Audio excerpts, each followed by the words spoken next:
He hated it. He said he wanted this stuff. 100 years ago, a new theory about human nature was put forward by Sigmund Freud. He had discovered, he said, primitive sexual and aggressive forces hidden deep inside the minds of all human beings. Forces which, if not controlled, led individuals and societies to chaos and destruction. This series is about how those in power have used Freud's theories to try and control the dangerous crowd in an age of mass democracy.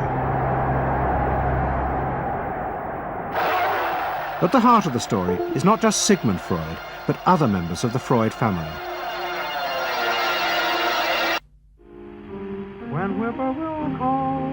This episode is about Freud's American nephew, Edward Bernays.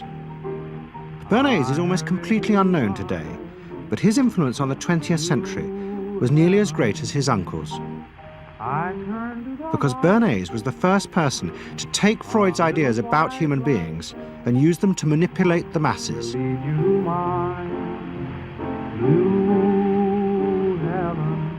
He showed American corporations for the first time how they could make people want things they didn't need by linking mass-produced goods to their unconscious desires. Out of this would come a new political idea of how to control the masses. By satisfying people's inner selfish desires, one made them happy and thus docile. It was the start of the all-consuming self, which has come to dominate our world today.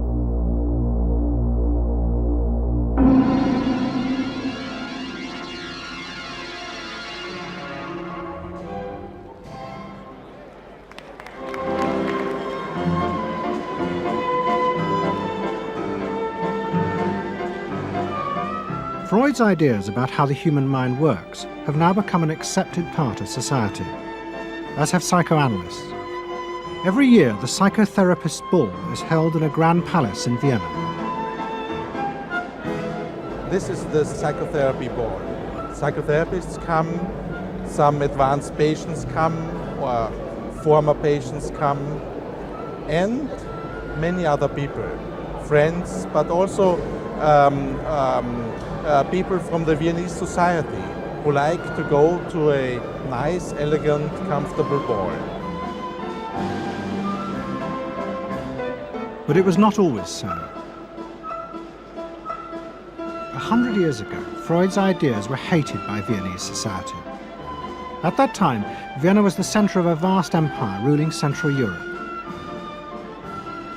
And to the powerful nobility of the Habsburg court, Freud's ideas were not only embarrassing, but the very idea of examining and analyzing one's inner feelings was a threat to their absolute control.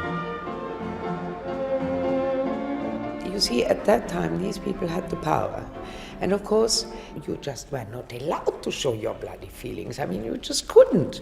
You know, I mean, you couldn't, if you were unhappy. Can you imagine, you, for instance, you sit somewhere in the country in a castle, you are deeply unhappy, you are a woman. You couldn't go to your maid and cry on her shoulders, or you couldn't go into the village and complain, you know, about your feelings. I mean, you couldn't, it was like selling yourself to somebody. You just couldn't, you know, because they had to respect you. Now, of course, Freud, you see, put that thought very much into question, because you see, to examine yourself, you would have to put a lot of other things into question, your society, everything what surrounds you. And that wasn't a good thing at that time. Why not? Because your self-created empire, to a certain extent, would have fallen into bits much earlier already. But what frightened the rulers of the empire even more was Freud's idea that hidden inside all human beings were dangerous instinctual drives. Freud had devised a method he called psychoanalysis. By analyzing dreams and free association, he had unearthed, he said, powerful sexual and aggressive forces which were the remnants of our animal past. Feelings we repressed because they were too dangerous. Freud devised a method for exploring a hidden part of the mind, which we nowadays call the unconscious, which a part that is totally unknown to our consciousness, that there exists a barrier in all our minds which prevents these hidden and unwelcome impulses of the unconscious from emerging. Good night.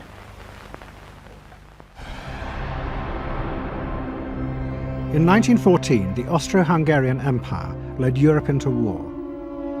As the horror mounted, Freud saw it as terrible evidence of the truth of his findings. The saddest thing, he wrote, is that this is exactly the way we should have expected people to behave, from our knowledge of psychoanalysis. Governments had unleashed the primitive forces in human beings, and no one seemed to know how to stop them.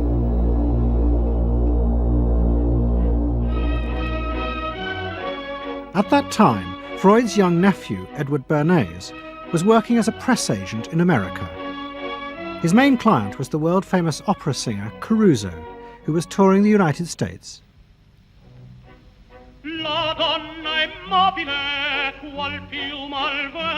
Bernays' parents had emigrated to America 20 years before, but he kept in touch with his uncle and joined him for holidays in the Alps. But Bernays was now about to return to Europe for a very different reason. On the night that Caruso opened in Toledo, Ohio, America announced it was entering the war against Germany and Austria. As a part of the war effort, the US government set up a Committee on Public Information, and Bernays was employed to promote America's war aims in the press. The President, Woodrow Wilson, had announced that the United States would fight not to restore the old empires, but to bring democracy to all of Europe. And Bernays proved extremely skillful in promoting this idea, both at home and abroad. And at the end of the war, he was asked to accompany the President to the Paris Peace Conference. Then, to my surprise, they asked me to go over with Woodrow Wilson to the peace conference. And at the age of 26, I was in Paris for the entire time of the peace conference that was held in the suburb of Paris, and we worked to make the world safe for democracy. That was a big slogan. Wilson's reception in Paris astounded Bernays and the other American propagandists. Their propaganda had portrayed Wilson as a liberator of the people, a man who would create a new world in which the individual would be free. They had made him a hero of the masses. And as he watched the crowd surge around Wilson, Bernays began to wonder whether it would be possible to do the same type of mass persuasion, but in peacetime. When I came back to the United States, I decided that if you could use propaganda for war, you could certainly use it for peace. And propaganda got to be a bad word because of the Germans using it. So what I did was to try to find some other words. So we found the word Council on Public Relations. Bernays returned to New York and set up as a public relations counsel in a small office off Broadway. It was the first time the term had ever been used. Since the end of the 19th century, America had become a mass industrial society, with millions clustered together in the cities. Bernays was determined to find a way to manage and alter the way these new crowds thought and felt. To do this, he turned to the writings of his uncle Sigmund. While in Paris, Bernays had sent his uncle a gift of some Havana cigars. In return, Freud had sent him a copy of his general introduction to psychoanalysis. Bernays read it, and the picture of hidden irrational forces inside human beings fascinated him. He wondered whether he might make money by manipulating the unconscious. What Eddie got from Freud was indeed this idea that there is a lot more going on in human decision-making, not only among individuals, but even more importantly among groups, than this idea that information drives behavior. And so Eddie began to formulate this idea that you had to look at things that would play to people's irrational emotions.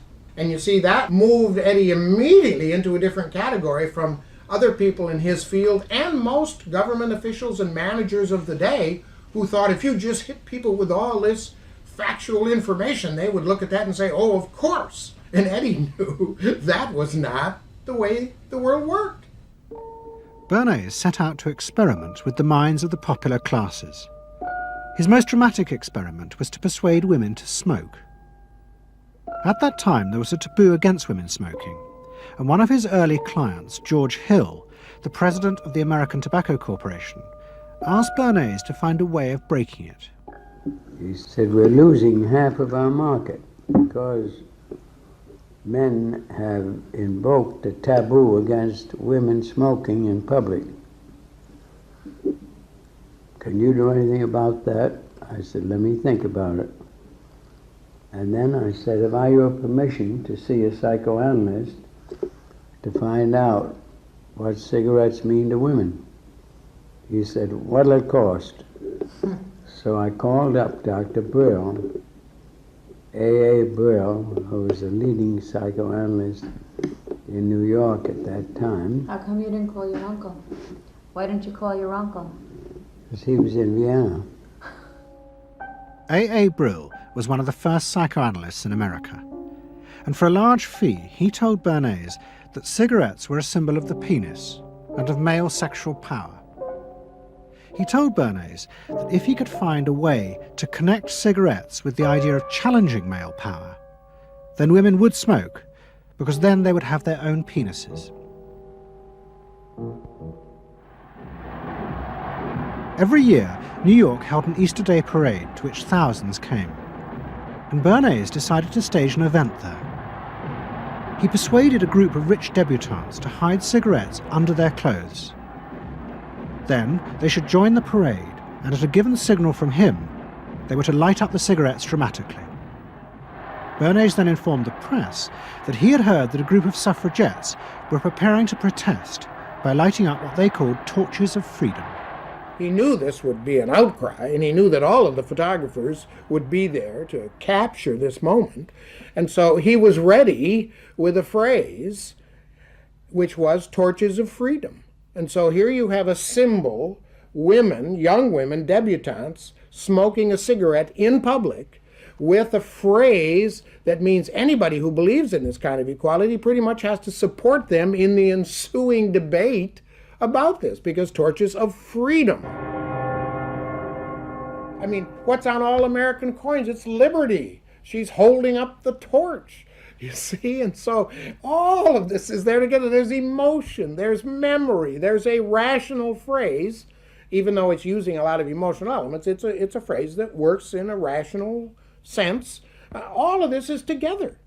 And so the next day, this was not just in all of the New York papers, it was across the United States and around the world. And from that point forward, the sale of cigarettes to women began to rise. He had made them socially acceptable with a single symbolic act.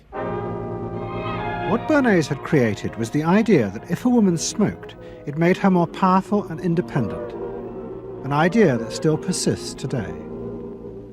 Embrace me, my sweet embrace. It made him realize that it was possible to persuade people to behave irrationally if you link products to their emotional desires and feelings.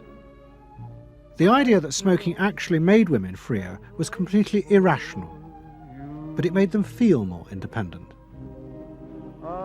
It meant that irrelevant objects could become powerful emotional symbols of how you wanted to be seen by others. Eddie Bernays saw the way to sell product was not to sell it to your intellect, that you ought to buy an automobile, but that you will feel better about it if you have this automobile. I think he originated that idea, that they weren't just purchasing something, but they were engaging themselves emotionally or personally in the product or service.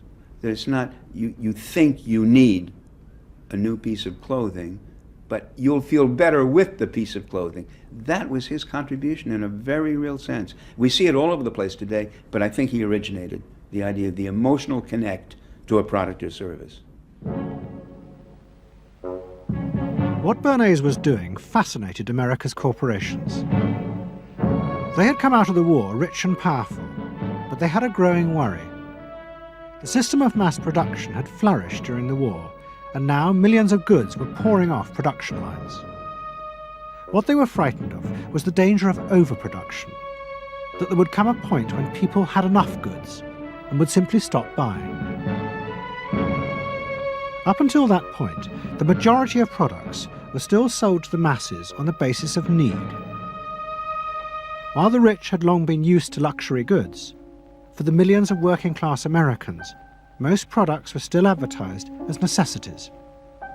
Goods like shoes, stockings, even cars were promoted in functional terms for their durability.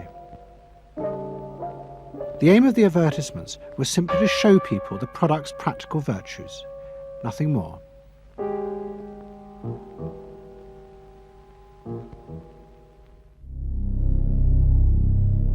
What the corporations realized they had to do was transform the way the majority of Americans thought about products. One leading Wall Street banker, Paul Mazur of Lehman Brothers, was clear about what was necessary. "We must shift America," he wrote, "from a needs to a desires culture. People must be trained to desire, to want new things even before the old have been entirely consumed. We must shape a new mentality in America.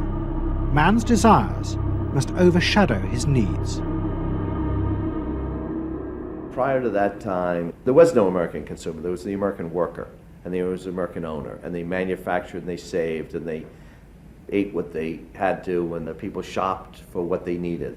And while the very rich may have bought things they didn't need, most people did not. And Mazur envisioned a break with that, where you would have things that you didn't actually need, but you wanted, as opposed to needed. And the man who would be at the center of changing that mentality for the corporations was Edward Bernays. Bernays really is the guy within the United States, more than anybody else, who sort of brings to the table psychological theory as something that is an essential part of how, from the corporate side, of how we are going to appeal to the masses effectively. And the whole sort of merchandising establishment and sales establishment is ready for Sigmund Freud. I mean, they are ready for understanding what motivates the human mind.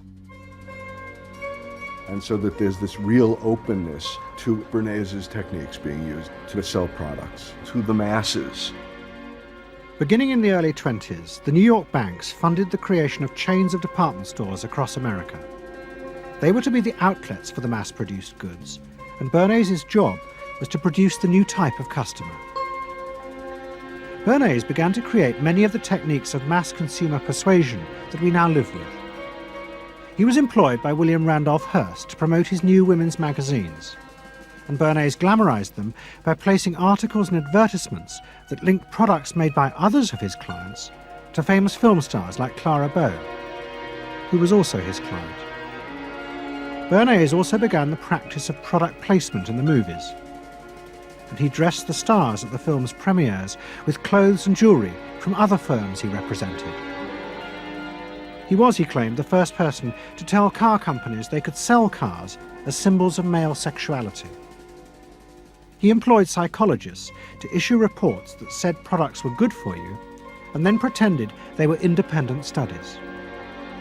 He organised fashion shows in the department stores and paid celebrities to repeat the new and essential message: you bought things not just for need, but to express your inner sense of yourself to others.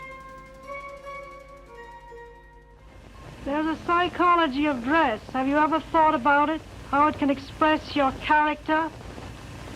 You all have interesting characters, but some of them are all hidden. I wonder why you all want to dress always the same, with the same hats and the same coats. I'm sure all of you are interesting and have wonderful things about you, but looking at you in the street, you all look so much the same. And that's why I'm talking to you about the psychology of dress. Try and express yourselves better in your dress. Bring out out certain things that you think are hidden. I wonder if you've thought of this angle of your personality. I'd like to ask you some questions. Why do you like short skirts? Oh, because there's more to see. More to see, eh? What good does that do you? Makes my handsome. It makes you more attractive. Does? In 1927, an American journalist wrote, "A change has come over our democracy. It is called consumptionism. The American citizen's first importance to his country is now no longer that of citizen, but that of consumer." The growing wave of consumerism helped in turn to create a stock market boom. And yet again, Edward Bernays became involved, promoting the novel idea that ordinary people should buy shares, borrowing money from banks he also represented. And yet again, millions followed his advice. He was uniquely knowledgeable about how people in large numbers are going to react to products and ideas and so on. But in political terms, if he were to go out, so I can't imagine that he could get 3 people to stand and listen. Wasn't particularly articulate, was a kind of funny looking, and didn't have any sense of reaching out for people one-on-one. None at all. He didn't think about people in groups of one, thought about people in groups of thousands. So I would have nothing to do with him. Hello? Bernays soon became famous as the man who understood the mind of the crowd. And in 1924, the president contacted him. President Coolidge was a quiet, taciturn man and had become a national joke. The press portrayed him as a dull, humorless figure. Bernays' solution was to do exactly the same as he had done with products. He persuaded 34 famous film stars to visit the White House. And for the first time, politics became involved with public relations. And I lined up these 34 people, and I'd say, "What's your name?" He'd say, "Al Jolson." I'd say, "Mr. President, Al Jolson." Next day, every newspaper in the United States had a front page story. President Coolidge entertains actors at White House. And the Times had a headline which said, "President nearly laughed." And everybody was happy. But while Bernays became rich and powerful in America, in Vienna his uncle was facing disaster. Like much of Europe, Vienna was suffering an economic crisis and massive inflation, which wiped out all of Freud's savings. Facing bankruptcy, he wrote to his nephew for help. Bernays responded by arranging for Freud's works to be published for the first time in America, and began to send his uncle precious dollars, which Freud kept secretly in a foreign bank account. He was Freud's agent, if you will, to get his books published. Well, of course, once the books were being published, Eddie couldn't help himself but promote these books, see that everybody read them, make them controversial, emphasize the fact that, do you know what Freud says about sex and what he says cigarettes are a symbol of, and so on and so forth? How do you suppose all those stories got out? Certainly the academics weren't spreading these around the country. Eddie Bernays was.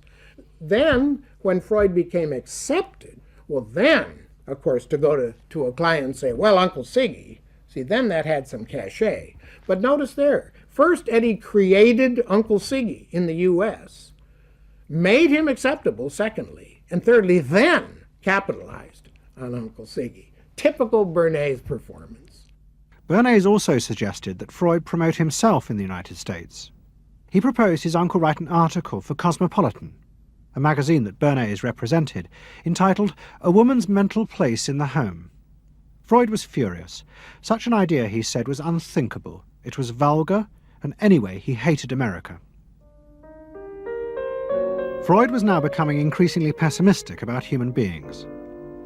In the mid-20s, he retreated in the summers to the Alps, sometimes staying in an old hotel, the Pension Moritz in Berchtesgaden. It is now a ruin. Freud began to write about group behaviour, about how easily the unconscious aggressive forces in human beings could be triggered when they were in crowds. Freud believed he had underestimated the aggressive instincts in human beings. They were far more dangerous than he had originally thought. After World War I, Freud was basically a pessimist. He felt that man is an impossible creature, a very, very sadistic and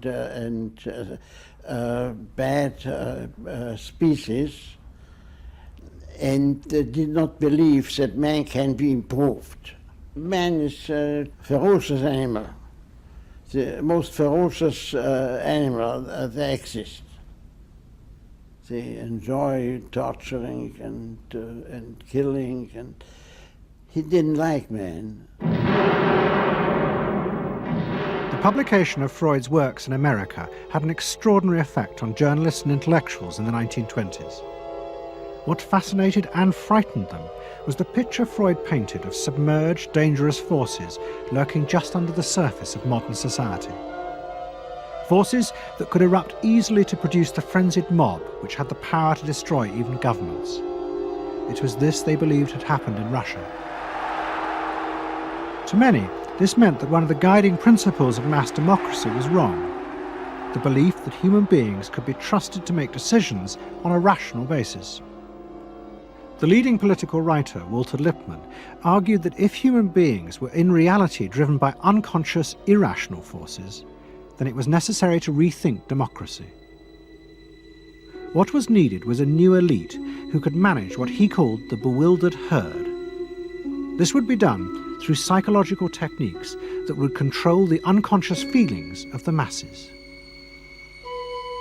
So here you have Walter Lippmann, probably the most influential political thinker in the United States, who is essentially saying that the basic mechanism of the mass mind is unreason, is irrationality, is animality. He believes that the mob in the street, which is how he sees ordinary people, are people who are driven not by their minds but by their spinal cords. The notion of kind of animal drives, unconscious instinctual drives lurking beneath the surface of civilization.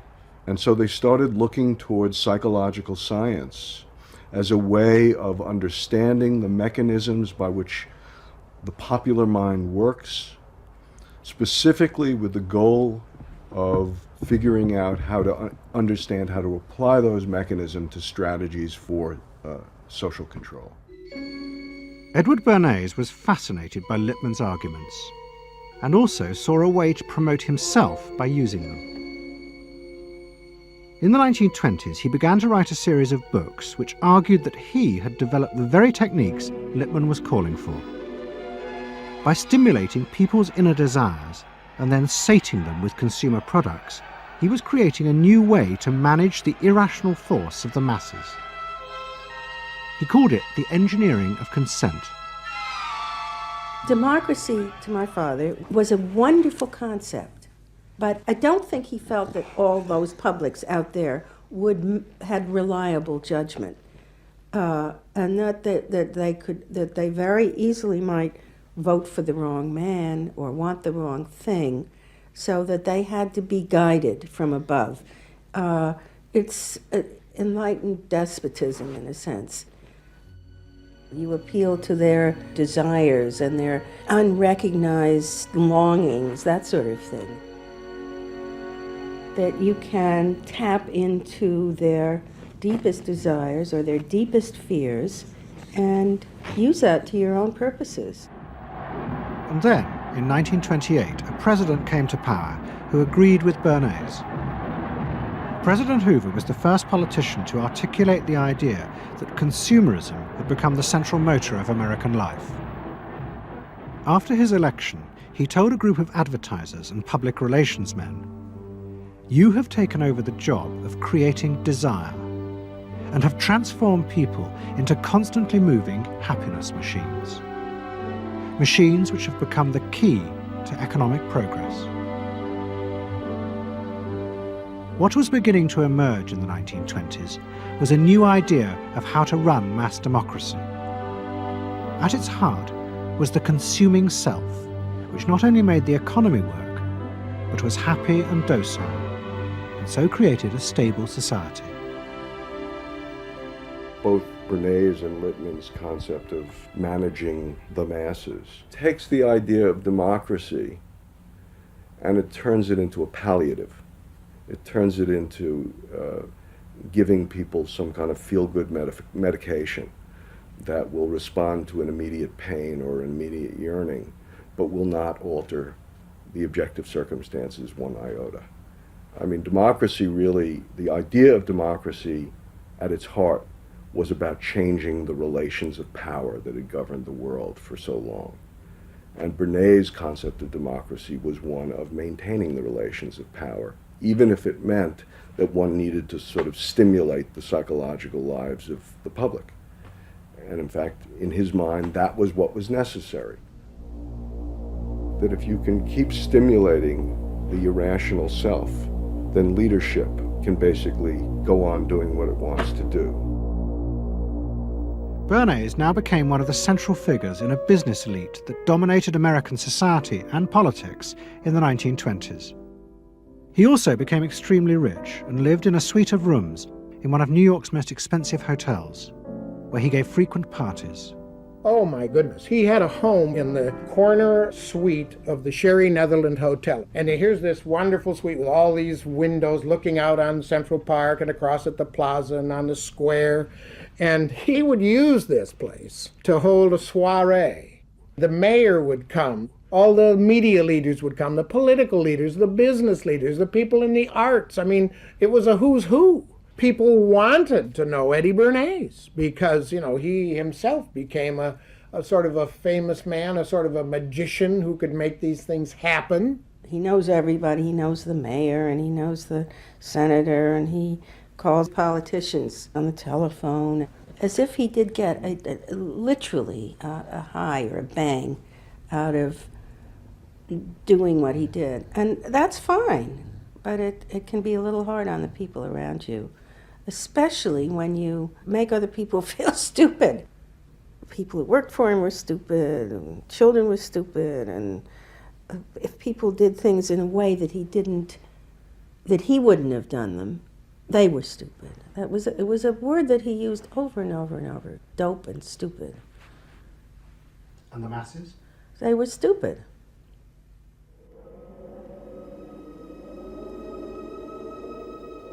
But Bernays' power was about to be destroyed dramatically, and by a type of human irrationality he could do nothing to control. At the end of October 1929, Bernays organised a huge national event to celebrate the 50th anniversary of the invention of the light bulb. President Hoover, the leaders of major corporations, and bankers like John D. Rockefeller were all summoned by Bernays to celebrate the power of American business. But even as they gathered, news came through that shares on the New York Stock Exchange were beginning to fall catastrophically. Throughout the 1920s, speculators had borrowed billions of dollars. The banks had promoted the idea that this was a new era where market crashes were a thing of the past. But they were wrong. What was about to happen was the biggest stock market crash in history. Investors had panicked and begun to sell in a blind, relentless fury that no reassurance by bankers or politicians could halt. And on the 29th of October 1929, the market collapsed.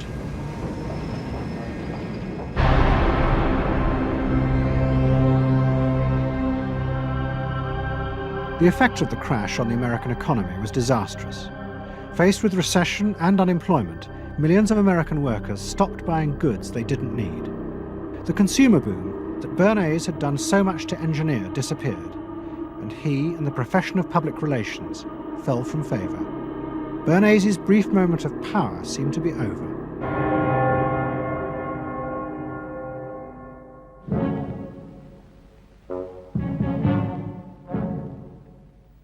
The effect of the Wall Street crash on Europe was also catastrophic. It intensified the growing economic and political crisis in the new democracies. In both Germany and Austria, there were violent street battles between the armed wings of different political parties. Against this backdrop, Freud, who was suffering from cancer of the jaw, retreated yet again to the Alps. He wrote a book called Civilization and Its Discontents. It was a powerful attack on the idea that civilization was an expression of human progress. Instead, Freud argued, civilization had actually been constructed to control the dangerous animal forces inside human beings. What was implicit in Freud's argument was that the ideal of individual freedom, which was at the heart of democracy, was impossible. Human beings could never be allowed to truly express themselves because it was too dangerous. They must always be controlled and would thus always be discontent.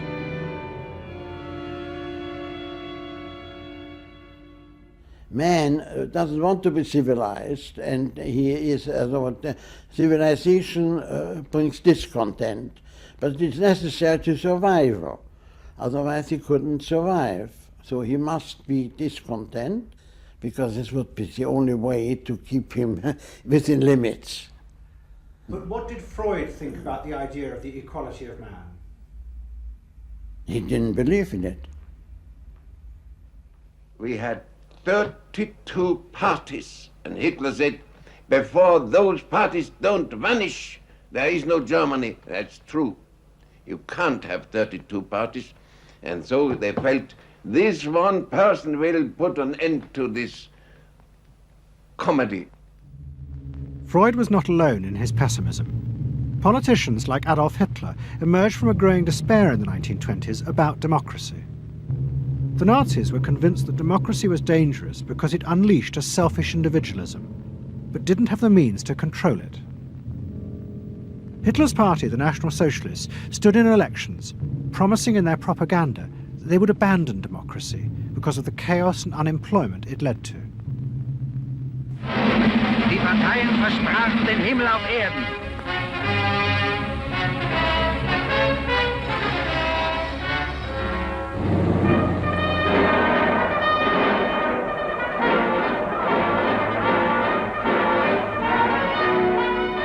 In March 1933, the National Socialists were elected to power in Germany, and they set out to create a society that would control human beings in a different way.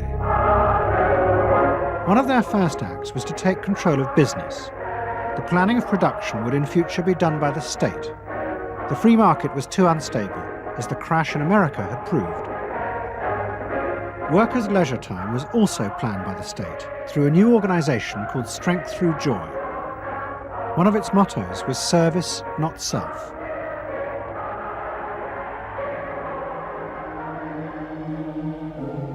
But the Nazis did not see this as a return to an old form of autocratic control.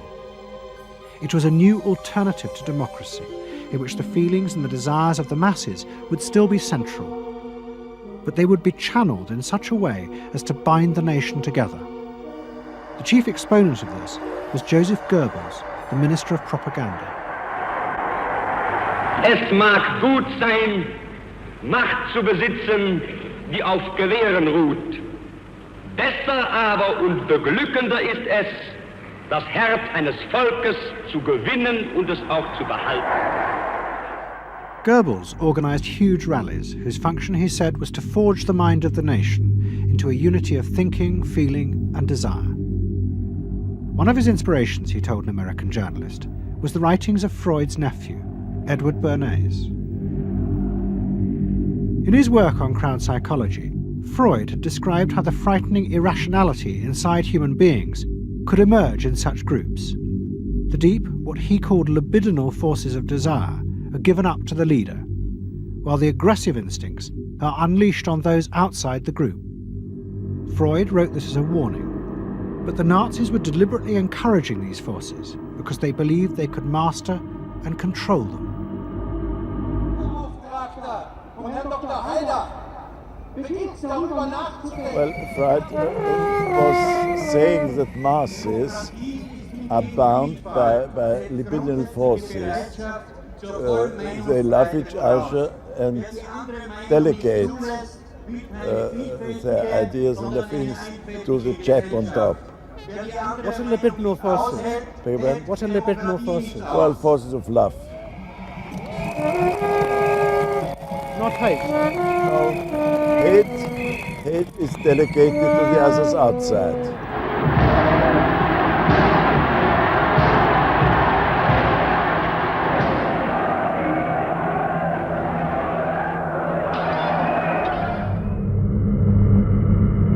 It's the mob.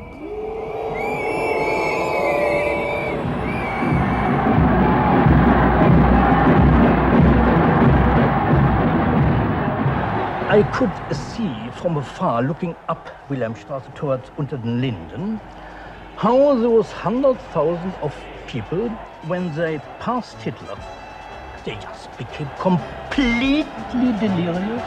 They began to shout these cries I will never get out of my ears. Heil, Sieg, Heil. They demented. And here I got confirmation how those irrational forces, uncontrollable forces in Germany, in the Germans, had erupted, had broken out, were running riot, were departing, marching on.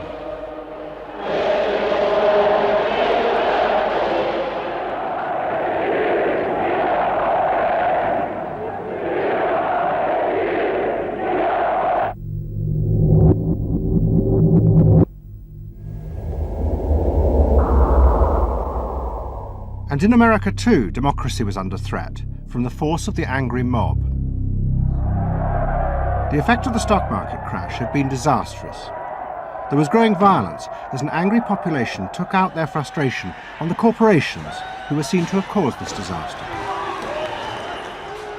Then, in 1932, a new president was elected who was also going to use the power of the state to control the free market.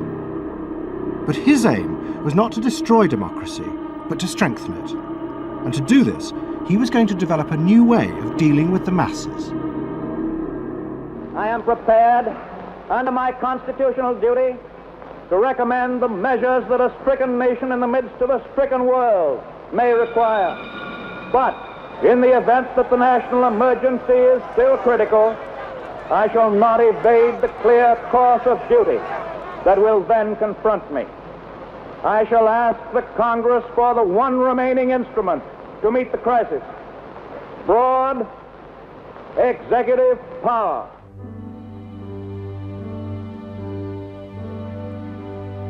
It was the start of what would become known as the New Deal.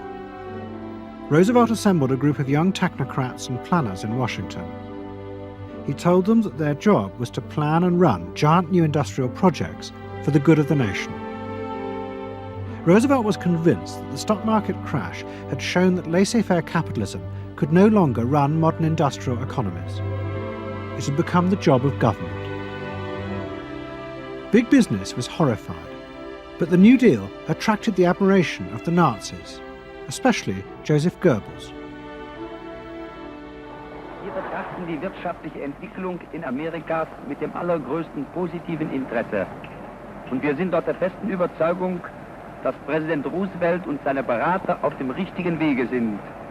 Es handelt sich in der Tat um das größte wirtschaftliche und soziale Problem aller Zeiten. Die vielen Millionen Arbeitslosen, die ihre Plätze an den Maschinen und in den Kontoren verloren haben, wieder an ihre alten Arbeitsstellen zurückzuführen. Das kann nicht allein der privaten Initiative überlassen werden. Ausschlaggebend ist, dass die öffentliche Hand mit positiven Maßnahmen eingreift.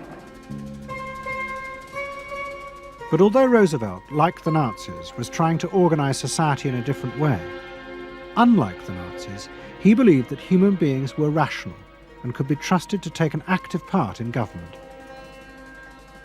Roosevelt believed it was possible to explain his policies to ordinary Americans and take into account their opinions. To do this, he was helped by the new ideas of an American social scientist called George Gallup. favorite reading of New Deal Washington, the survey of U.S. public opinion. From offices at Princeton, New Jersey, a famed statistician, Dr. George Gallup, tells Washington from week to week what the nation is thinking. And in New York, Fortune magazine's analyst, Elmo Roper, compiles for publication a continuous record of the nation's approval or disapproval of how the country is being run. Gallup and Roper rejected Bernays' view that human beings were at the mercy of unconscious forces and so needed to be controlled. Their system of opinion polling was based on the idea that people could be trusted to know what they wanted. They argued that one could measure and predict the opinions and behaviour of the public if one asked strictly factual questions and avoided manipulating their emotions. Well, how about this one? Do you think Franklin D. Roosevelt's New Deal has been bad for the nation in general? No, that question's loaded. It automatically suggests an answer. Well, how about this? Is your present feeling toward President Roosevelt one of general approval or general disapproval? That's better. Prior to scientific polling, the view of many people was that you couldn't trust public opinion. It was irrational, that it was ill-informed, it was chaotic, unruly, and so forth. And so that opinion should be dismissed.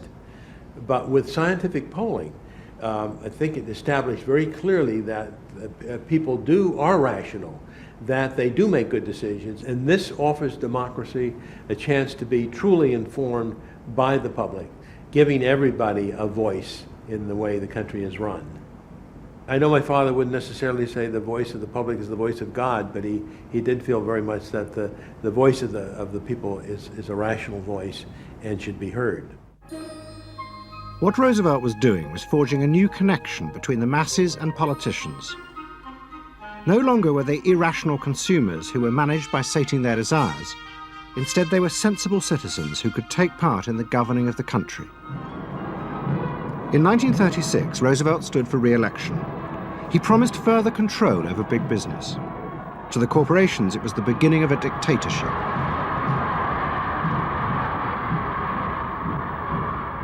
Roosevelt interferes with private enterprise and is running the country into debt for generations to come.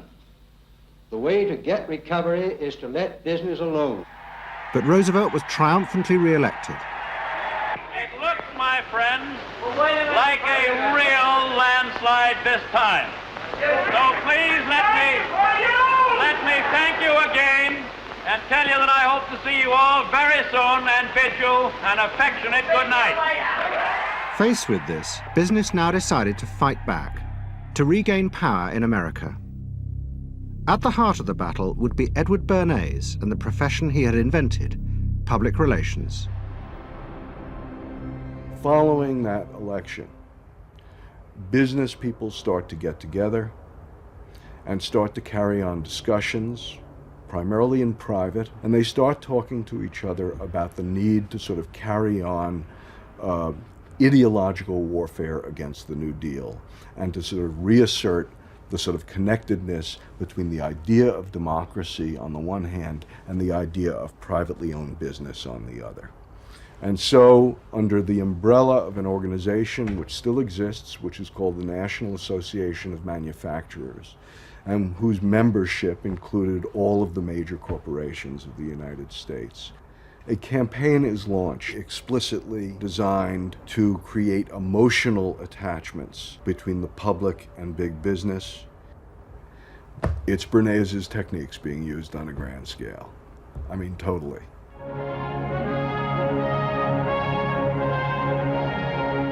The General Motors Parade of Progress, traveling the high roads and byroads of America, bringing to millions of Americans in their own hometown the fascinating story behind modern industry, showing... The campaign set out to show dramatically that it was business, not politicians, who had created modern America. A better mode of living for all of us.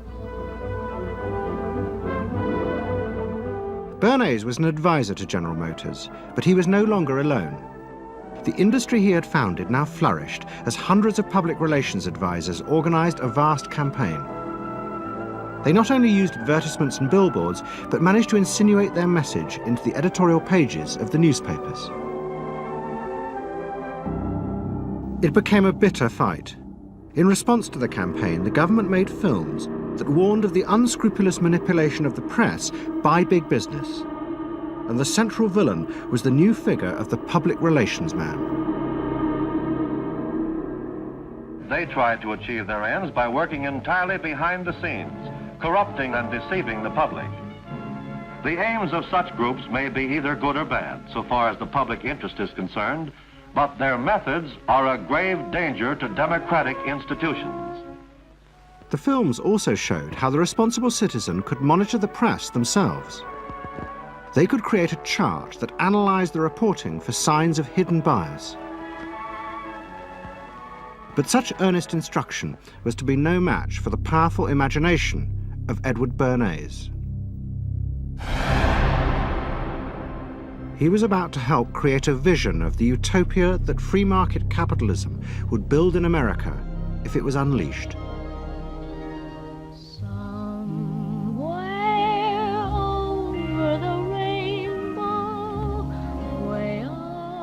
In 1939, New York hosted the World's Fair. Edward Bernays was a central advisor. He insisted that the theme be the link between democracy and American business.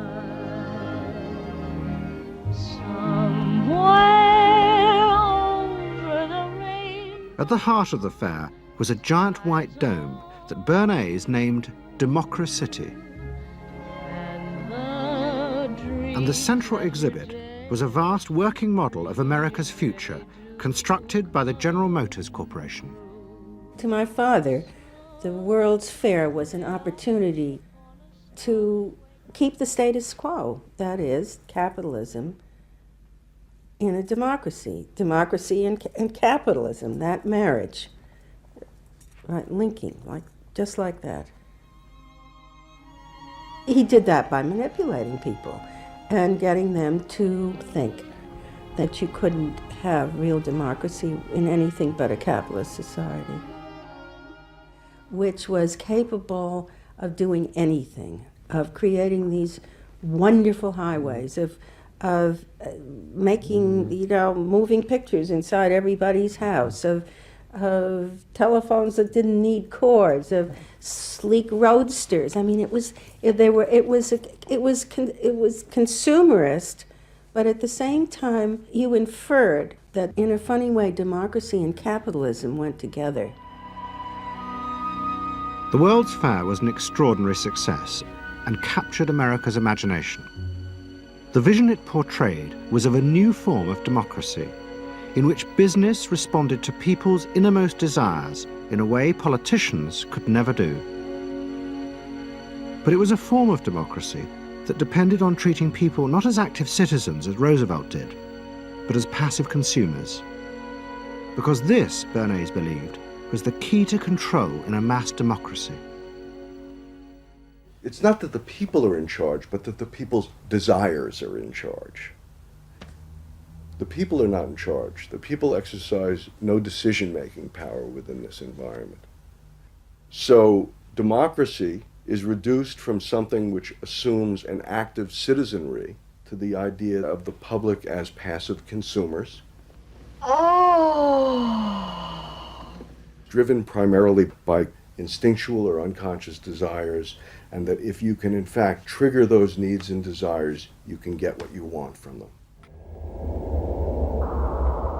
But this struggle between the two views of human beings as to whether they were rational or irrational was about to be dramatically affected by events in Europe. Events that would also change the fortunes of the Freud family. In March 1938, the Nazis annexed Austria. It was called the Anschluss. Hitler arrived in Vienna to an extraordinary outpouring of mass adulation. But even as he drove through the city, behind the scenes, the Nazis were systematically whipping up and unleashing the hatred of the crowd against the enemies of the new Greater Germany. The Anschluss was a kind of explosion of terrible hatred against the enemies, the so-called enemies, or whatever they considered enemies, against the Jews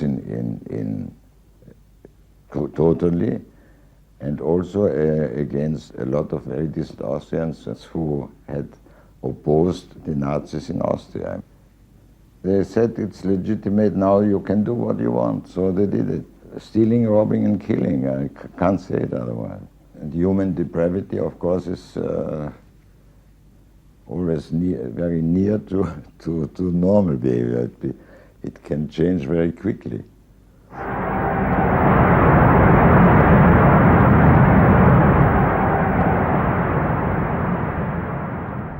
As the violence and assassinations raged in Vienna, Freud decided he had to leave. His aim was to go to Britain, but he knew that Britain, like many countries, was refusing entry to most Jewish refugees. But help came from the leading psychoanalyst in Britain, Ernest Jones. He was in the same ice skating club as the Home Secretary, Sir Samuel Hoare, and Jones persuaded Hoare to issue Freud a British work permit. And in May 1938, Freud, his daughter Anna, and other members of his family set off for London.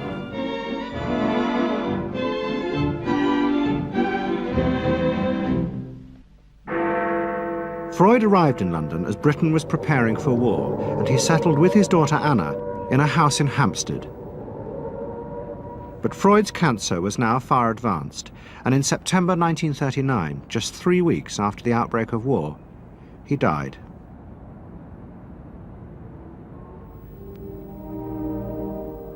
The Second World War would utterly transform the way governments saw democracy and the people they governed. Next week's programme will show how the American government, as a result of the war, became convinced there were savage, dangerous forces hidden inside all human beings, forces that needed to be controlled. The terrible evidence from the death camps seemed to show what happened when these forces were unleashed. And politicians and planners in post-war America would come to believe that hidden under the surface of their own population were the same dangerous forces. And they would turn to the Freud family to help control this enemy within.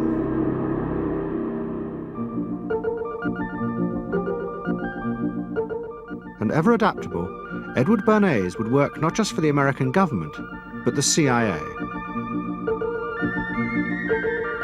And Sigmund Freud's daughter, Anna, would also become powerful in the United States because she believed that people could be taught to control the irrational forces within them.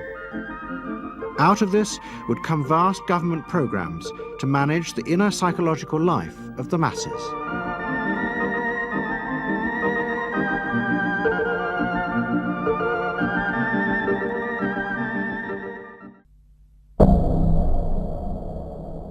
Let's say a word about dreams. We all have thoughts which we never knew we had. They are too uncomfortable, too incompatible with our adult self to be remembered. Yet they are often disturbing, rumbling under the surface like lava in a volcano. The dream is the royal road to these thoughts, the royal road to the unconscious. This is the story of how Sigmund Freud's ideas about the unconscious mind were used by those in power in post-war America to try and control the masses. Politicians and planners came to believe that Freud was right to suggest that hidden deep within all human beings were dangerous and irrational desires and fears. They were convinced that it was the unleashing of these instincts that had led to the barbarism of Nazi Germany. To stop it ever happening again, they set out to find ways to control this hidden enemy within the human mind.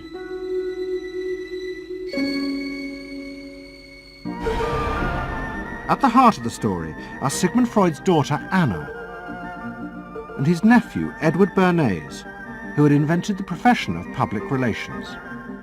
Their ideas were used by the US government, big business and the CIA to develop techniques to manage and control the minds of the American people.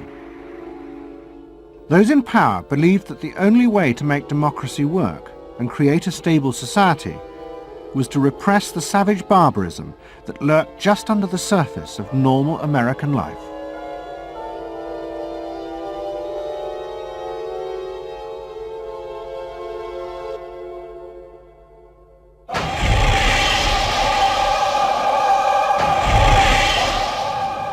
story begins in the middle of the fierce fighting of the Second World War. As the fighting intensified, the American army was faced by an extraordinary number of mental breakdowns among its troops. 49% of all soldiers evacuated from combat were sent back because they suffered from mental problems. In desperation, the army turned to the new ideas of psychoanalysis. They made a film record of the experiment using hidden cameras. It says here on your record that you had headaches and that you had crying spells. Yes, sir. I believe in your profession is called nostalgia. In other words, homesickness. Yes, sir. It was induced when, shortly before the war, I received a picture of my sweetheart. Yes.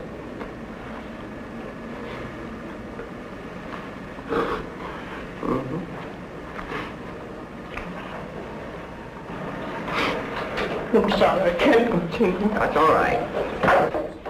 It was the first time that anyone had paid such attention to the feelings and anxieties of ordinary people.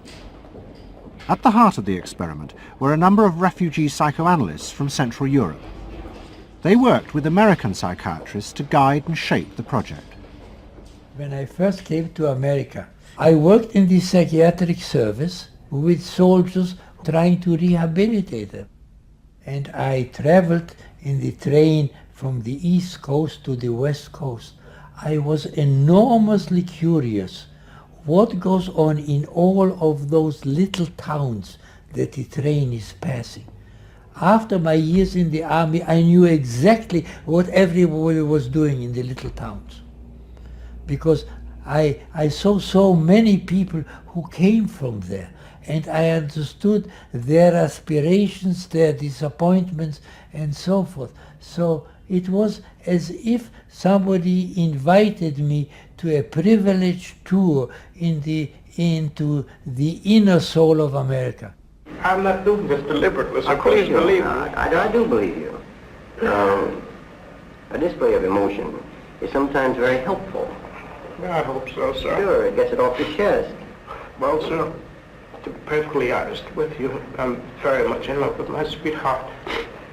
She has been the one person that gave me a sense of importance, and that through her cooperation with me, we were able to surmount so many obstacles. Take it easy now, just talk to... The psychoanalysts used techniques developed by Freud to take the men back into their past. They became convinced that the breakdowns were not the direct result of fighting. The stress of combat had merely triggered old childhood memories. These were memories of the men's own violent feelings and desires, which they had repressed because they were too frightening. Think deeply. Let's go back. When was it you... To the psychoanalysts, it was overwhelming proof of Freud's theory that underneath human beings were driven by primitive, irrational forces. You want that? World War II was a major shattering experience because I discovered the enormous role of the irrational in the lives of most people. That I can say, that I learned that the ratio between the irrational and the rational in America is very much in favor of the irrational. That there is much greater unhappiness, much more suffering, much more. A sadder country than one would imagine it from the advertisements that you get. A much more problematic country. Victory in the Second World War was celebrated as a triumph of democracy. But in private, many policymakers were worried about the implications of the analysis of the soldiers. It seemed to show that underneath every American were irrational, violent drives. What had happened in Germany seemed to bear this out. The complicity of so many ordinary Germans in mass killings during the war showed just how easily these forces could break through and overwhelm democracy.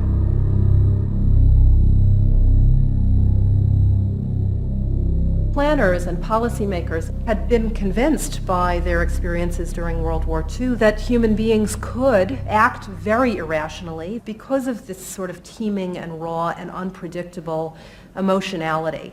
the kind of chaos that lived at the base of human personality could, in fact, infect the society, social institutions, to such a point that the society itself would become sick. That's what they believe happened in Germany, in which the irrational, the anti-democratic, went wild. Well, it was a vision of human nature as incredibly destructive, and they were terrified that Americans would in fact behave that way, or were capable of behaving that way, and they wanted to avoid a rerun of that. So what is needed is a human being that can internalize democratic values so that they are not shaken with the storm.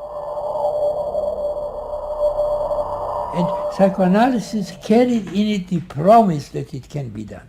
It opened up new vistas as to how the inner structure of the human being can be changed so that he becomes a more vital, free supporter and maintainer of democracy. The psychoanalysts were convinced they not only understood these dangerous forces, but they knew how to control them too. They would use their techniques to create democratic individuals, because democracy left to itself failed to do this.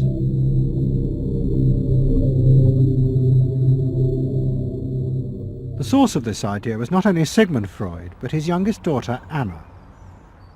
She had fled with her father to London before the outbreak of war, and after he died, Anna Freud became the acknowledged leader of the world psychoanalytic movement. She saw her job as to fulfill her father's dream of making his ideas accepted throughout the world. At the center of the Freud movement stood Tante Anna, because she managed to work herself into that position. She was recognized as that, and not just because she was the daughter. She worked on that. She was rather forbidding. She was not, to me, a warm person, not an aunt you could kiss or put your arms around. Not at all. And her whole life rotated around the spreading of psychoanalysis. Freud himself had seen the role of psychoanalysis as allowing people to understand their unconscious drives. But Anna Freud believed it was possible to teach individuals how to control these inner forces. She had come to believe this through analysing children, above all the children of her close friend, Dorothy Burlingham. Dorothy Burlingham was an American millionairess who in the 1920s fled a failed marriage and brought her children to Anna Freud in Vienna. They were suffering terrible anxieties and aggression, but Anna Freud was convinced she could free them from this by changing the world around them. She thought that she could come in and into their environment, essentially, because they were children, you see. They didn't have independent lives of their own. She could go talk to the parents or the mother. She could go to the schools. She could influence their real world, the actual external world, to change their lives and to help them. And to change them as people? I think that was part of what her idea was, is that she felt that she could change them. From her analysis of the Burlingham children, Anna Freud developed a theory of how to help them control their inner drives. She believed that if, as well as psychotherapy, they were also encouraged to adapt to a good family and social environment, then the conscious part of their mind, the ego, would be strengthened in its struggle to control the unconscious. Anna Freud's aim was simply to help the children. But it was always the psychoanalyst who decided what was the right environment and the appropriate behaviour for the children. And often as not, this reflected the social mores of the time.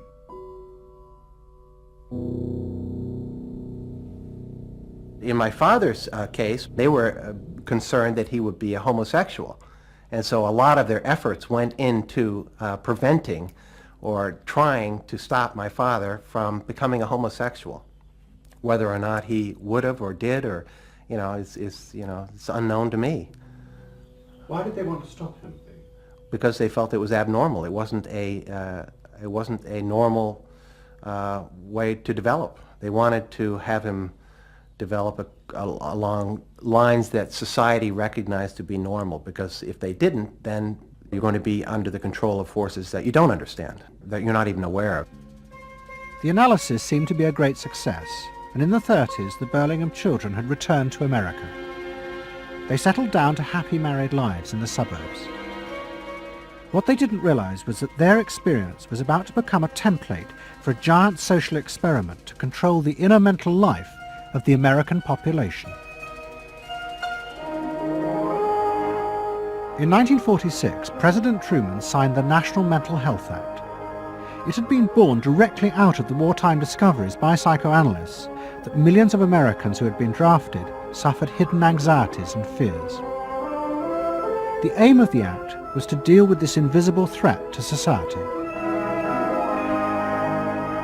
Shocked by the appalling percentage of the emotionally unstable revealed by the World War II draft figures, Congress in 1946 passed the National Mental Health Act, which recognized for the first time that mental illness was a national problem. Keenly aware of the tremendous problems ahead is Dr. Robert H. Felix, director of the vast new project. A primary objective of the National Mental Health Program is to increase our fund of scientific knowledge about mental health and about mental illness. We're not doing this. Why? Because there are all too few skilled mental health workers.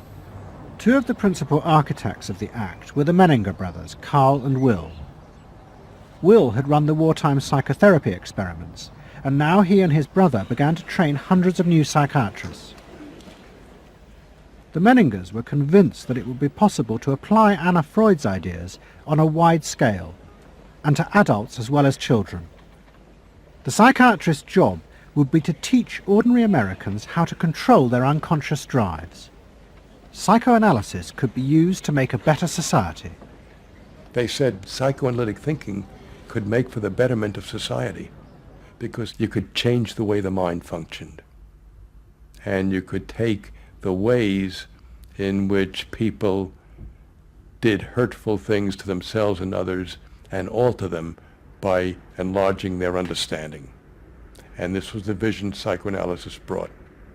That you could really change people. That you could really change people. And you could change them almost in limitless ways.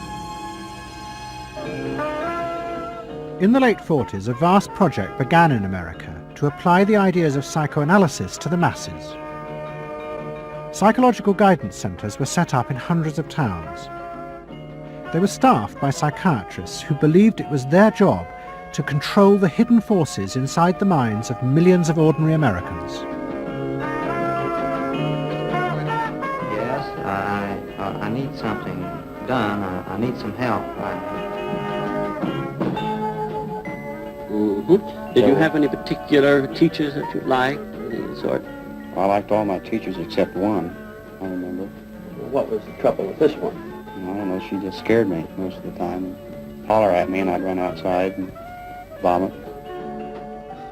I hate my brother. Loathe him. Despise him. At the same time, thousands of counsellors were trained to apply psychoanalysis to marriage guidance. And social workers were sent out to visit people's homes and advise on the psychological structure of family life.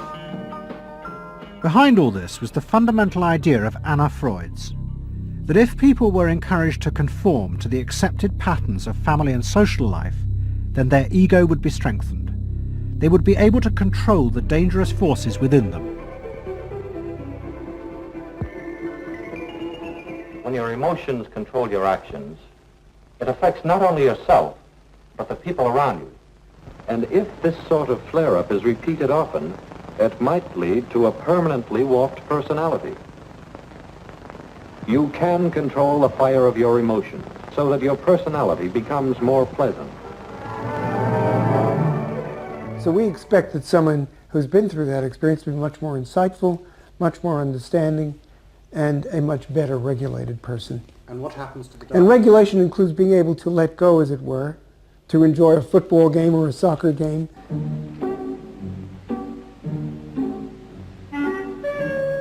a more understanding, yes, rational, but also appropriately emotional person. The regulatory aspects of the human mind would really be in charge. Instead of being overwhelmed by our passions and by our darker impulses. That one would be master or mistress of one's own passions. They just felt that the road to happiness was in adapting to the external world in which they lived. That people could be uncrippled from their own neurotic conflicts and impulses, that they would not engage in self-destructive behavior, that they would in fact adapt to the reality about them. They never questioned the reality. They never questioned that it might itself be a source of evil or something to which you could not adapt without compromise or without suffering or without exploiting yourself in some way. So there was this fit with the politics of the day. And a balance of emotions is important to a well-rounded personality. But it was only the beginning of the rise to power of psychoanalysis in America. Psychoanalysts were about to move into big business and use their techniques not just to create model citizens, but model consumers. Last week's episode showed how Freud's American nephew, Edward Bernays, had been the first to convince American corporations that they could sell products by connecting them with people's unconscious feelings. But now, a group of psychoanalysts were going to take what Bernays had begun and invent a whole range of techniques to get inside and manage the unconscious mind of the consumer. They were led by Ernest Dichter. Dichter had practiced next door to Freud in Vienna, but he had come to America and set up the Institute for Motivational Research in an old mansion north of New York.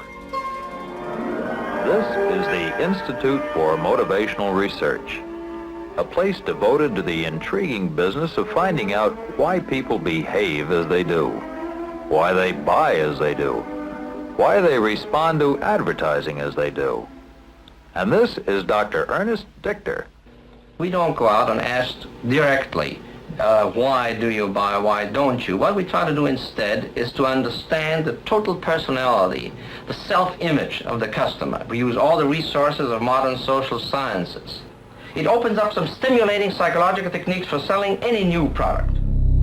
Like the other psychoanalysts, Dichter believed that American citizens were fundamentally irrational beings. They could not be trusted.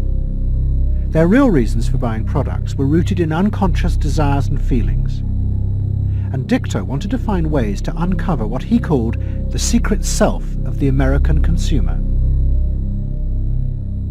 He was trying to get out of people's mind the unconscious motivations that they had for purchasing. These could be sexual, they could be psychological, they could be sociological, they could be a demand for status, a demand for recognition.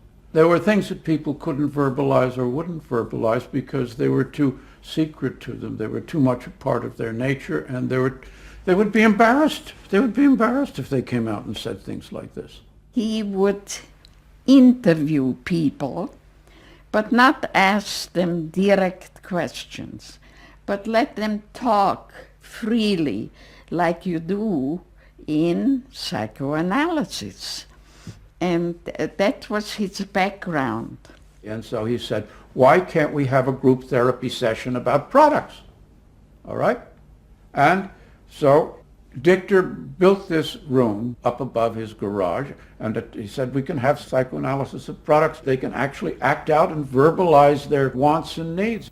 What we're going to do is try a couple of these salad dressings. Now let's see what happens. Here is our typical housewife. She doesn't follow the instructions. And they could be observed and watched, and other people could comment, and they could talk about it, and everybody could join in. He was the first to do this. This was absolutely the first thing that was ever done. And he had a movie projector up there where you could show advertisements and things like that, and people could react to them. And he invented the whole technique for mining the unconscious about the hidden psychological wants that people had about products. This became the focus group. It worked! Dichter's breakthrough came with a focus group study he did for Betty Crocker Foods.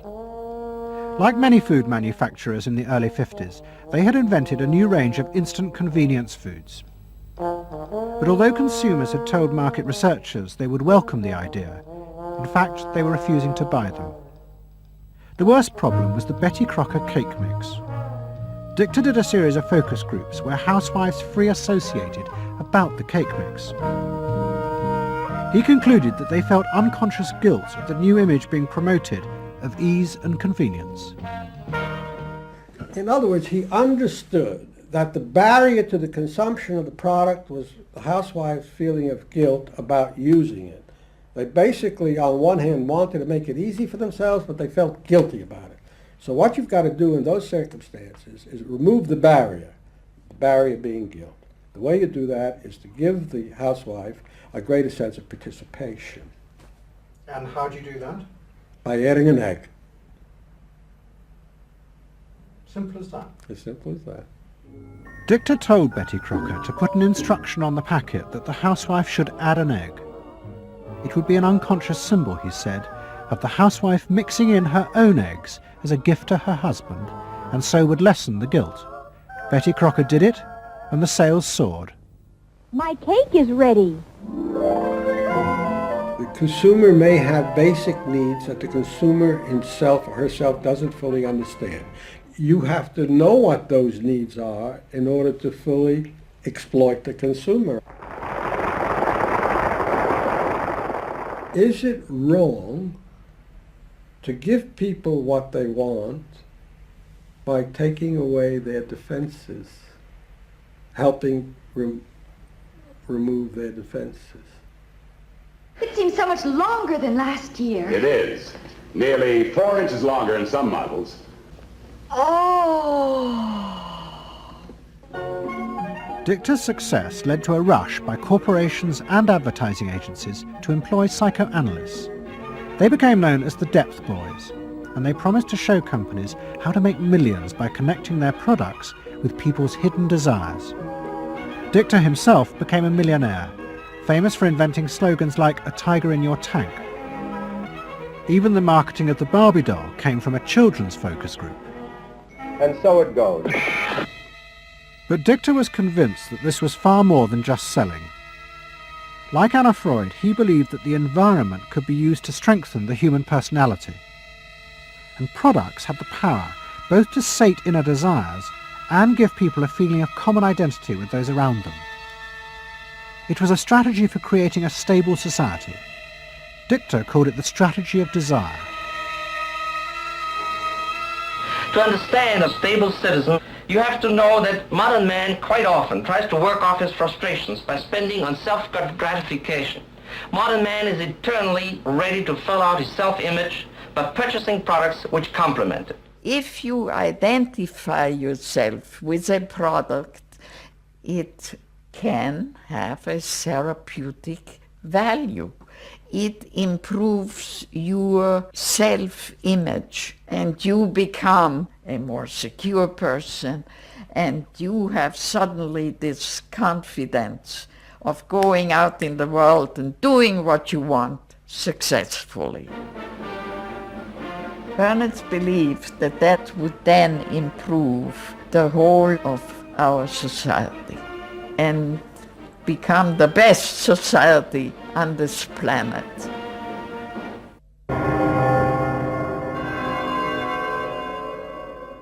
By the early 50s, the ideas of psychoanalysis had penetrated deep into American life. The psychoanalysts themselves became rich and powerful. Many had consulting rooms overlooking Central Park in New York. Politicians and famous writers like Arthur Miller and Tennessee Williams became their patients. They were seeking not just help, but to understand the hidden roots of human behavior. We were sought after. Washington was interested in what we think. You know, the important writers, important politicians were undergoing psychoanalysis.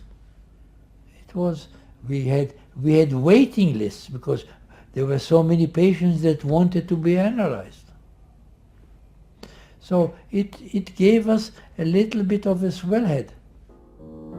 And And as the psychoanalysts' ideas took hold in America, a new elite began to emerge, in politics, social planning, and in business. What linked this elite was the assumption that the masses were fundamentally irrational. To make a free market democracy like America work, one had to use psychological techniques to control mass irrationality. They actually believed that this elite was necessary because individual citizens were not capable, if left alone, of being democratic citizens. The elite was necessary in order to create the conditions that would produce individuals capable of behaving as a good consumer and also behaving as a democratic citizen.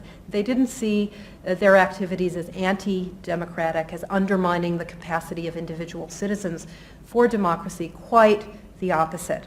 They understood that they were creating the conditions for democracy's survival and future.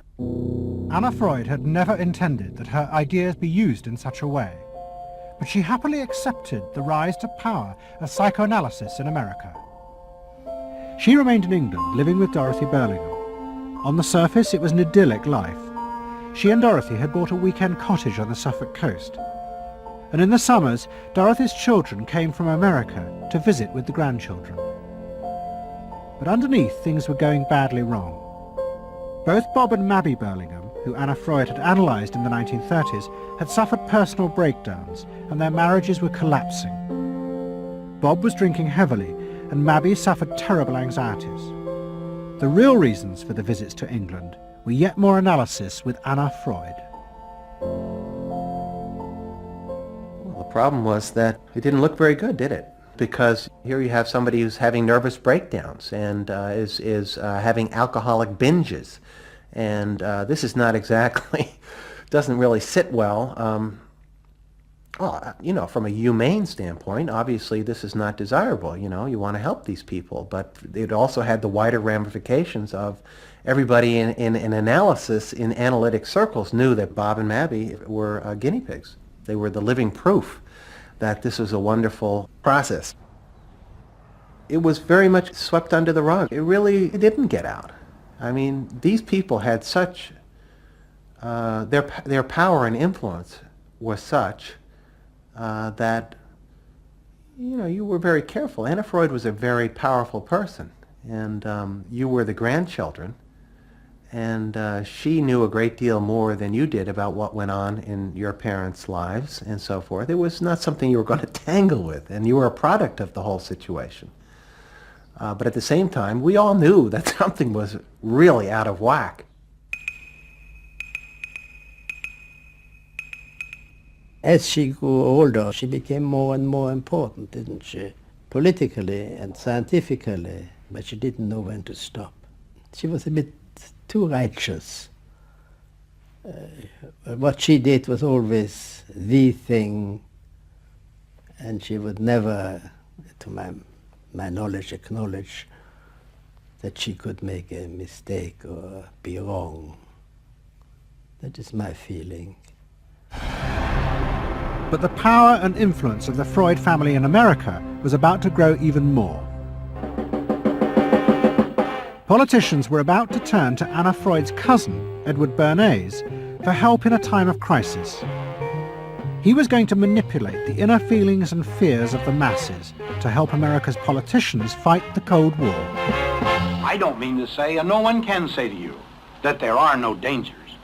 Of course there are risks if we are not vigilant. But we do not have to be hysterical. In 1953, the Soviet Union exploded its first hydrogen bomb, and the fear of nuclear war and communism gripped the United States. Those in power became concerned about how to reassure the population. Committees were set up and public information films made, appealing for calm in the face of new threats, like nuclear fallout. It's the fallacy of devoting 85% of one's worrying capacity to an agent that constitutes only about 15% of an atomic bomb's destroying potential. At this point, Edward Bernays was living in New York. In the 1920s, he had invented the profession of public relations and was now one of the most powerful PR men in America. He worked for most of the major corporations and advised politicians, including President Eisenhower. Like his uncle Sigmund, Bernays was convinced that human beings were driven by irrational forces. The only way to deal with the public was to connect with their unconscious desires and fears. Bernays argued that instead of trying to reduce people's fear of communism, one should actually encourage and manipulate the fear, but in such a way as it became a weapon in the Cold War. Rational argument was fruitless. What my father understood about groups is that they are manipulable, they're malleable, and that you can tap into their deepest desires or their deepest fears and use that to your own purposes. I don't think he felt that all those publics out there had reliable judgment, that they very easily might vote for the wrong man or want the wrong thing, so that they had to be guided from above. One of Bernays' main clients was the giant United Fruit Company. They owned vast banana plantations in Guatemala in Central America. For decades, United Fruit had controlled the country through pliable dictators. It was known as a banana republic. But in 1950, a young officer, Colonel Arbenz, was elected president. He promised to remove United Fruit's control over the country. And in 1953, he announced the government would take over much of their land. It was a massively popular move, but a disaster for United Fruit, and they turned to Bernays to help get rid of Arbenz. United Fruit brings in Bernays, and he basically understood that what United Fruit Company had to do was change this from being a popularly elected government that was doing some things that were good for the people there into this being very close to the American shore, a threat to American democracy, that it being at a time in the Cold War when Americans responded to issues of the Red Scare and what communism might do, he was trying to transform this and brilliantly did transform it into an issue of a communist threat very close to our shores, taking United Fruit again as a commercial client out of the picture and making it look like a question of American democracy, American values being threatened. In reality, Arbenz was a democratic socialist with no links to Moscow. But Bernays set out to turn him into a communist threat to America. He organized a trip to Guatemala for influential American journalists. Few of them knew anything about the country or its politics. Bernays arranged for them to be entertained and to meet selected Guatemalan politicians who told them that Arbenz was a communist controlled by Moscow. During the trip, there was also a violent anti-American demonstration in the capital. Many of those who worked for United Fruit were convinced it had been organized by Bernays himself. He also created a fake independent news agency in America called the Middle American Information Bureau. It bombarded the American media with press releases saying that Moscow was planning to use Guatemala as a beachhead to attack America. All of this had the desired effect. In Guatemala, the Jacob Arbenz regime became increasingly communistic after its inauguration in 1951. Communists in the Congress and high governmental positions controlled major committees, labor and farm groups, and propaganda facilities. They agitated and led in demonstrations against neighboring countries and the United States. What was profoundly new in terms of what Bernays did is he took this menace to our backyard in Guatemala. For the first time, we saw Reds a couple hundred miles from New Orleans who Eddie Bernays had us believing were a true threat to us, that it was going to be a Soviet outpost in our backyard.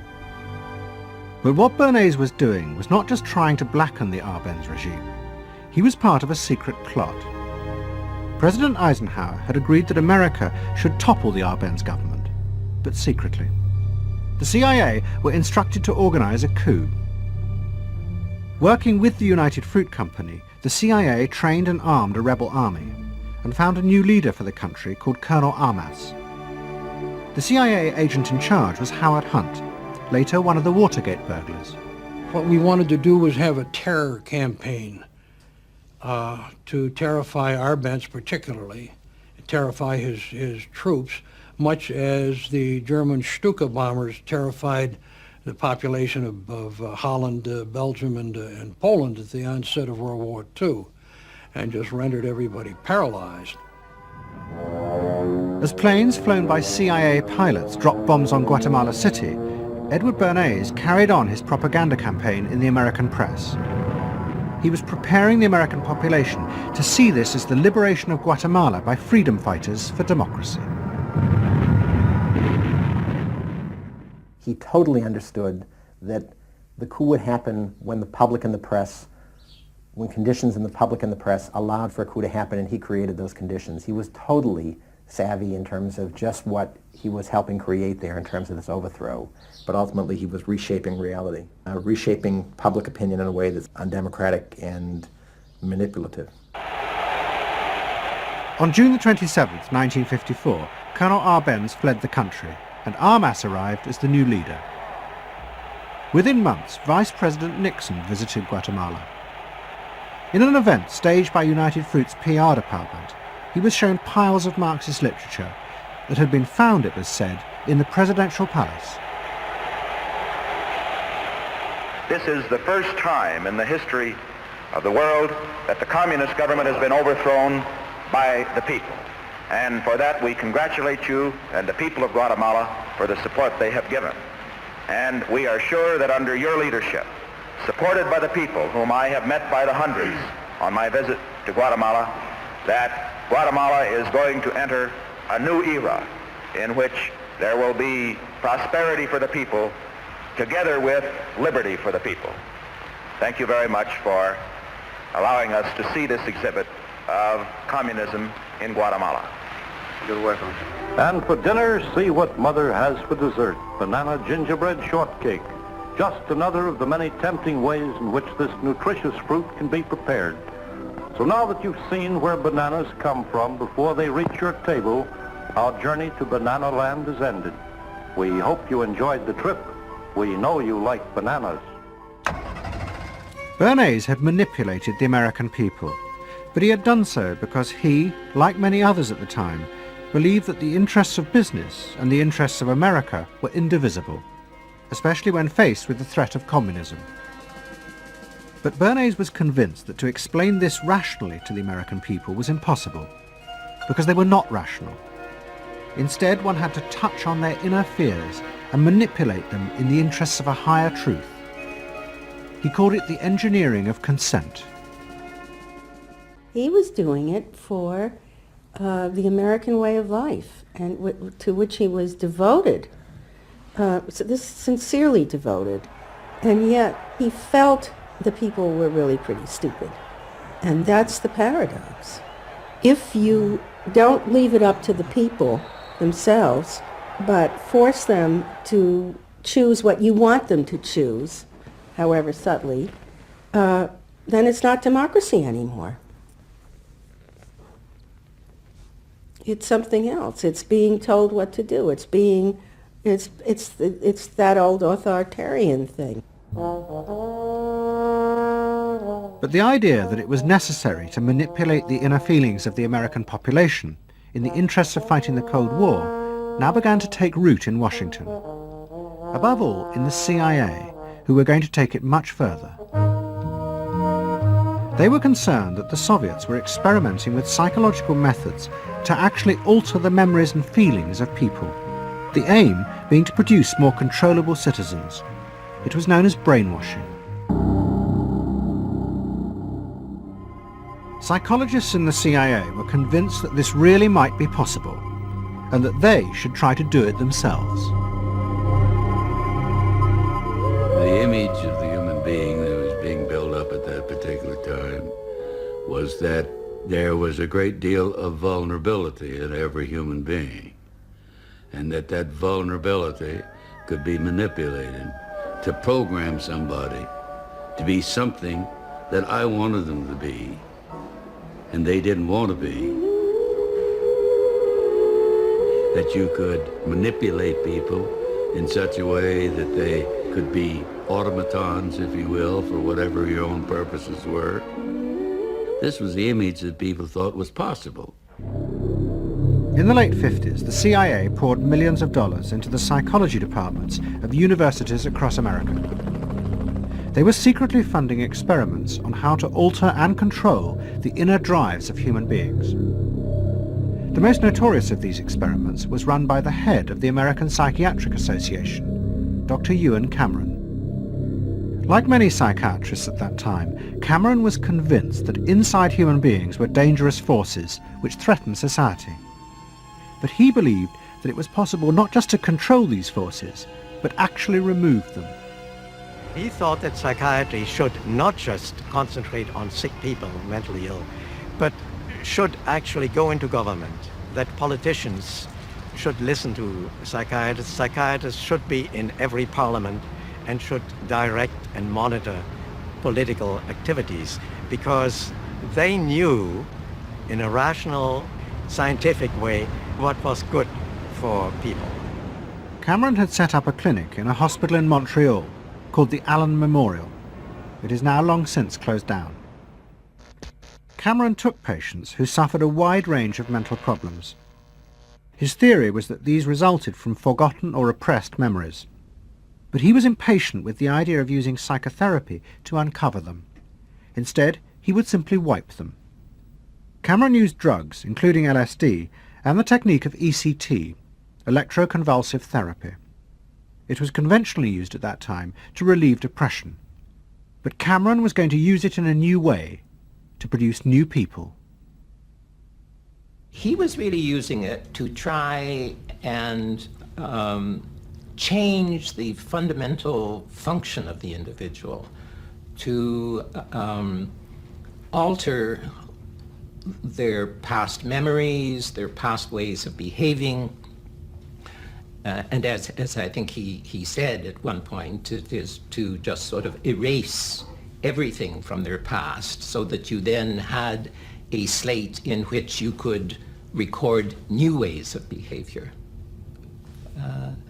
And so he used massive doses of shock, people receiving several shots a day, and over a course of time, hundreds of ECT treatments, so that they were just reduced to a sort of a very primitive vegetable state. I don't remember what happened to me. I was introduced to Dr. Cameron, and I don't remember Dr. Cameron at all. I don't remember any of that. They shipped me up to what they called the sleep room, and they gave me all of these electroconvulsive shock treatments and megadoses of drugs and LSD and all of that, and I have no memory of any of that. Nothing of that time of the Allen Memorial or any of my life previous to that. All gone, wiped. And then having depatterned somebody or brought them down to where basically nothing but the essential functions of the body were going on in terms of breathing and things of this nature. Then he would begin to feed material into these individuals, positive material, such that the brain would be programmed in a positive way, so that the individual would be completely altered. Then he put these tapes under our pillows called psychic driving. He would then put back into this empty brain a program of whatever sort he decided upon, and the people like myself would wake up another person, I guess. In fact, Cameron's experiments were a complete disaster. All he managed to produce were dozens of individuals with memory loss, and the ability to repeat the phrase, "I am at ease with myself." And it was not an isolated case. Almost all the experiments the CIA funded were equally unsuccessful. Despite their ambitions, American psychologists were beginning to find out how difficult it was to understand and control the inner workings of the human mind.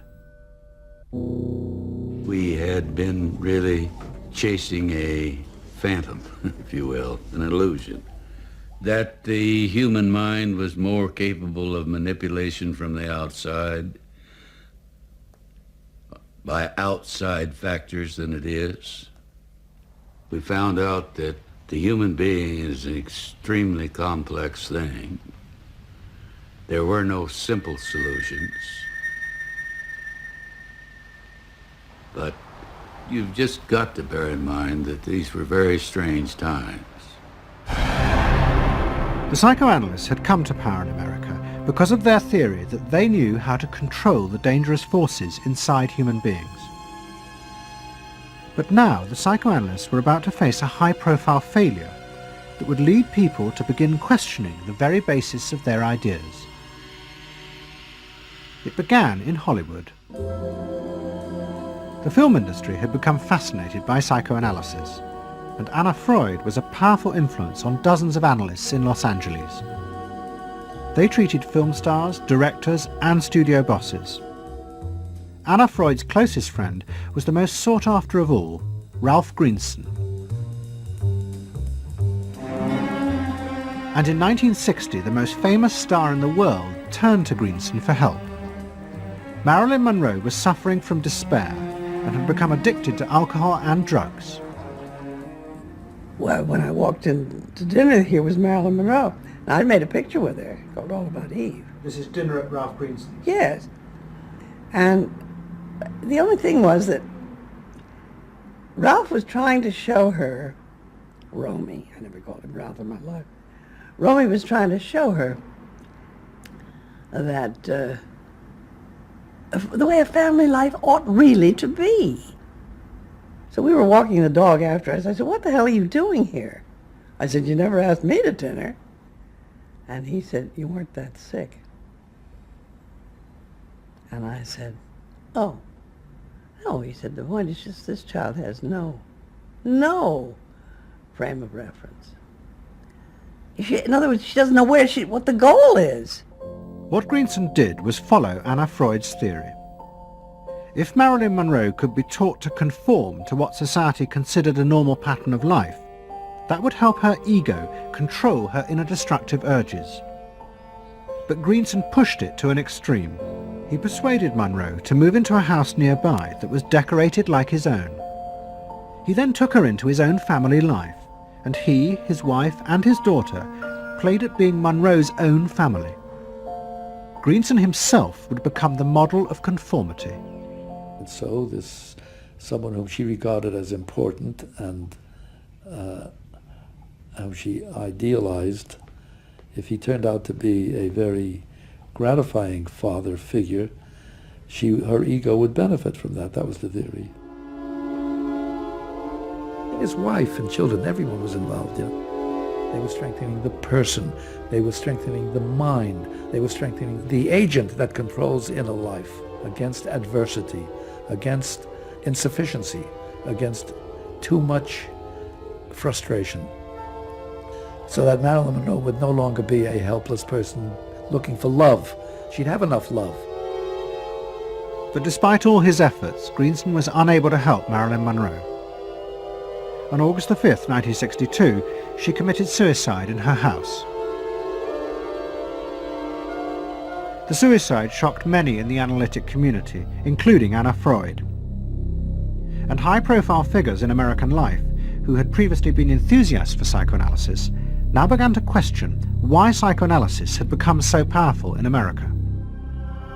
Was it really because it benefited individuals? Or had it in fact become a form of constraint in the interests of social order?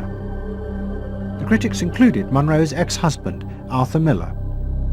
My argument with so much psychoanalysis is the preconception that suffering is a mistake, or a sign of weakness, or a sign even of illness, when in fact, possibly the greatest truths we know have come out of people's suffering.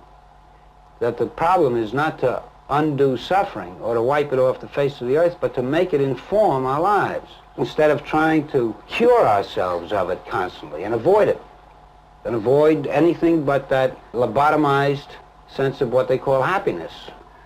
There's too much of an attempt, it seems to me, to think in terms of controlling man rather than freeing him, of defining him rather than letting him go. Mm-hmm. And it's part of the whole ideology of this age, which is power mad.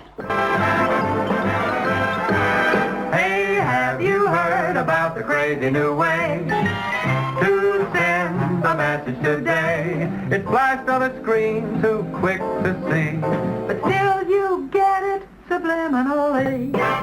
At the same time, an onslaught was launched on the way psychoanalysis was being used by business to control people. The first blow came with the bestseller The Hidden Persuaders, written by Vance Packard. It accused psychoanalysts of reducing the American people to emotional puppets, whose only function was to keep the mass production lines running. They did this by manipulating people's unconscious desires to create longings for ever new brands and models. They had turned the population into unwitting participants in the system of planned obsolescence. The second blow came from an influential philosopher and social critic, Herbert Marcuse. He had been trained in psychoanalysis. This is a childish application of psychoanalysis, which does not take at all into consideration the very real political systematic waste of resources, of technology and of the productive process. For example, planned obsolescence. For example, the production of innumerable brands and gadgets who are, in the last analysis, all the same. The production of innumerable different marks of automobiles. And this prosperity at the same time, consciously or unconsciously, leads to a kind of schizophrenic existence. I believe that in this society an incredible quantum of aggressiveness and destructiveness is accumulated precisely because of the empty prosperity, which then simply erupts.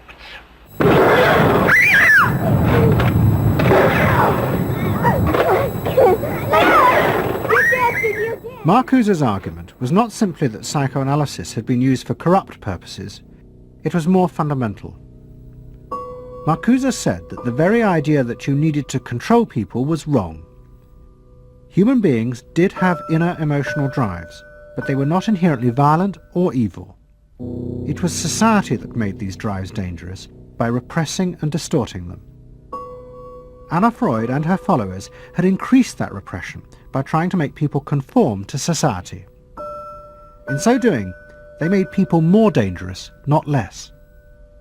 Marcuse challenged that social world, and he said that's a world that should not be adapted to. And in fact, what the individual was adapting to was corrupt and evil and corrupting. In other words, he switched the source of evil from inward conflict to the society itself. That the sickness of society lay at the societal level, not at the sickness of human beings in it. And if people did not challenge that, then they were, in fact, submitting to evil. Modern psychology has a word that is probably used more than any other word in psychology. It is the word maladjusted. It is the ringing cry of modern child psychology, maladjusted. Now, of course, we all want to live the well-adjusted life in order to avoid neurotic and schizophrenic personalities. But as I move toward my conclusion, I would like to say to you today, in a very honest manner, that there are some things in our society and some things in our world for which I'm proud to be maladjusted. And I call upon all men of goodwill to be maladjusted to these things until the good society is realized. I must honestly say to you that I never intend to adjust myself to racial segregation and discrimination. I never intend to adjust myself to religious bigotry. I never intend to adjust myself to economic conditions that will take necessities from the many to give luxuries to the few and leave millions of God's children smothering in an airtight cage of poverty in the midst of an affluent society. The political influence of the Freudian psychoanalysts was over. Instead, they were now accused of having helped to create a repressive form of social control. Anna Freud and Dorothy Burlingham lived on in Sigmund Freud's old house in London. In 1970, Dorothy's son Bob died of alcoholism. And in 1973, his sister Mabby returned for yet more analysis with Anna Freud.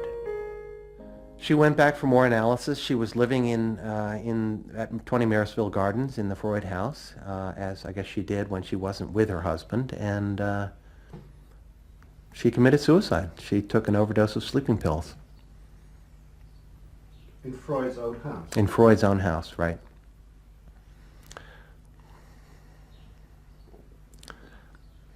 So, I mean, the obvious, there are a lot of implications that one can draw from that, and I just think she happened to reach the end of the rope there.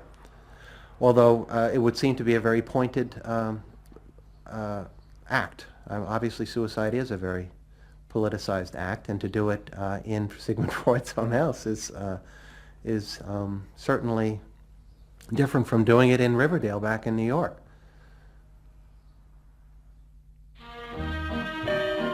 Next week's episode will tell the story of the rise to power of the enemies of the Freud family. They believed that the way to build a better society was to let the self free.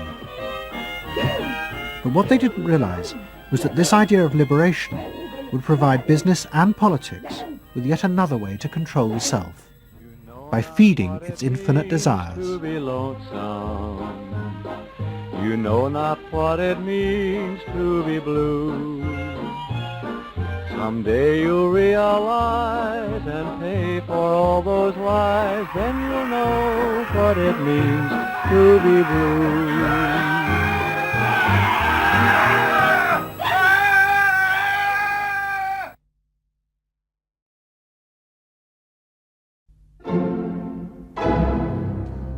Don't settle for anything less than you can be. Make your life a masterpiece. This is a series about how Sigmund Freud's ideas about the unconscious mind have been used by those in power to control the masses in an age of democracy. Last week's episode showed how Freud's ideas spread throughout America in the 1950s. They were promoted by his daughter Anna and by Freud's nephew Edward Bernays, who invented public relations. He brought Freud's theories into the heart of advertising and marketing.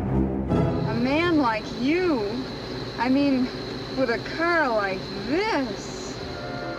What they both believed was that underneath all human beings was a hidden, irrational self, which needed to be controlled, both for the good of individuals and the stability of society. But the Freuds were about to be toppled from power by opponents who said they were wrong about human nature. The inner self did not need to be repressed and controlled. It should be encouraged to express itself.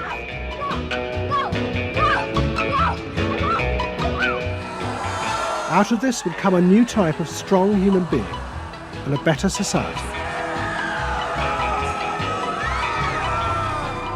But what in fact emerged from this revolution was the very opposite. An isolated, vulnerable, and above all greedy self, far more open to manipulation by both business and politics than anything that had gone before. Those in power would now control the self, not by repressing it, but by feeding its infinite desires.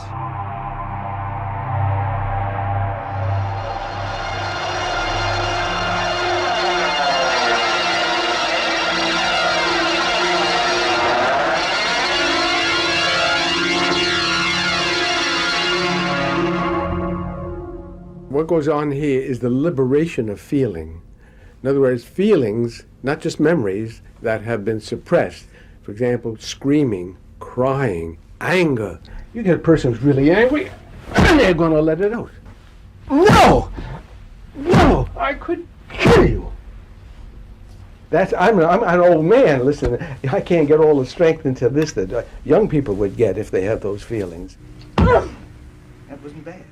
In the 1950s, a small group of renegade psychoanalysts began a new form of therapy.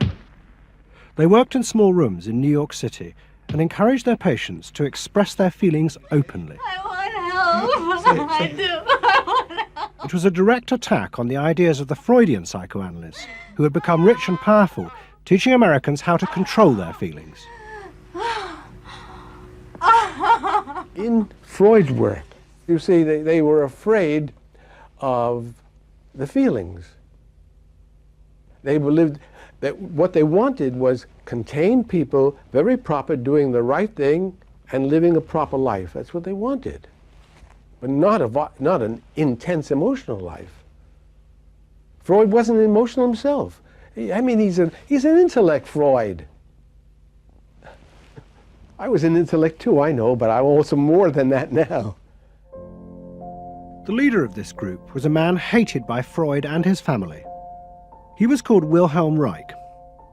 Reich lived an isolated life in a house he had built for himself in remote mountains near the Canadian border.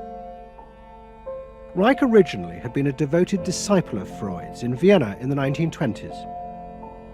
But he had challenged Freud over the fundamental basis of psychoanalysis.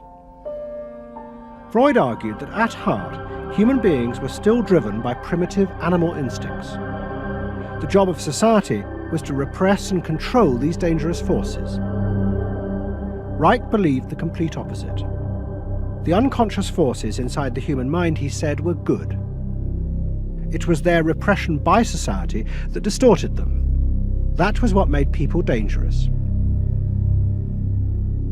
Reich and Freud had two fundamentally differing views about what was essential human nature. At its core, Freud saw an uncontrolled, violent, warlike, raging inferno of emotions. Reich said these things are not the way human beings are originally destined to be. They're the result of not permitting the original impulse to express itself. The underlying natural impulse, Reich argued, was the libido, sexual energy. If this were released, then human beings would flourish. But this idea brought him into direct conflict not only with Sigmund Freud, but Freud's daughter Anna, who believed that the sexual forces in humans were dangerous if not controlled. My father thought that you should liberate the libido and have freedom. And he developed a theory rather early that neuroses were due to lack of good orgasm, or any orgasm. And that was, Anna Freud, you know, was a virgin. I mean, this is very important because she never had a sexual relation with a man. And here was this man preaching that the way to health was through orgasm. And here was this woman who had been analyzed by her father because she was masturbating. So here's this woman who's opposed to sexuality, really, and here's this man who's preaching sexual freedom. I mean, there was bound to be a clash, wasn't there? The conflict came to a head at a conference in 1934 in Switzerland. Anna Freud, who had by now become the acknowledged leader of the psychoanalytic movement, forced Wilhelm Reich out. She destroyed his career. She got rid of him, very definitely. And I guess part of what I'm doing is getting rid of her. Explain. Well, I think that Anna Freud shouldn't get away with what she did, that it should be known. Maneuvering to get him kicked out of the International Psychoanalytic Association. So you're taking revenge? You might say so, right? Or wronging a right? No, righting a wrong. You better cut that one out. Isn't that called a Freudian slip? Yes, it is. Reich fled to the United States and built his home and a laboratory. His ideas became grandiose to the point of madness. He was convinced that he had discovered the source of libidinal energy. He called it orgone energy, and Reich built a giant gun, which he said could capture this energy from the atmosphere and concentrate it onto clouds to produce rain. He also said that the gun could be used to destroy UFOs, which threatened the future of the world. In 1956, Reich was arrested by the federal authorities for selling a device that he said used orgone energy to cure cancer. Reich was treated as a madman. He was imprisoned, and all his books and papers burnt on the order of the court. A year later, Reich died in prison. To the Freudians, it seemed as if their main threat had been removed forever. But they were wrong. What the Freudians didn't realize was that their influence in American society was also about to be challenged, and in a way that would lead not only to their decline, but to the dramatic resurgence of Reich's ideas in America and throughout the capitalist world.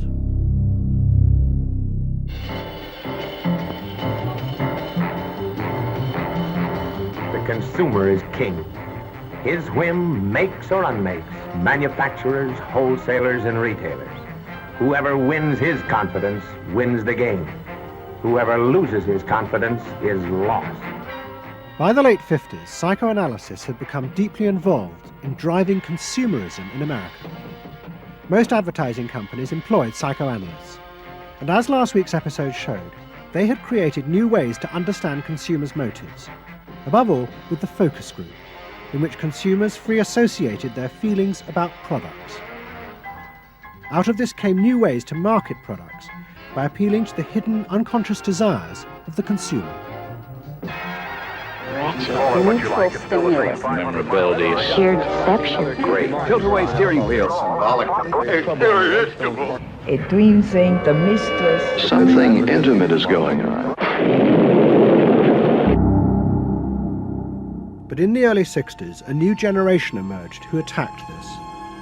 They accused American business of using psychological techniques to manipulate people's feelings and turn them into ideal consumers.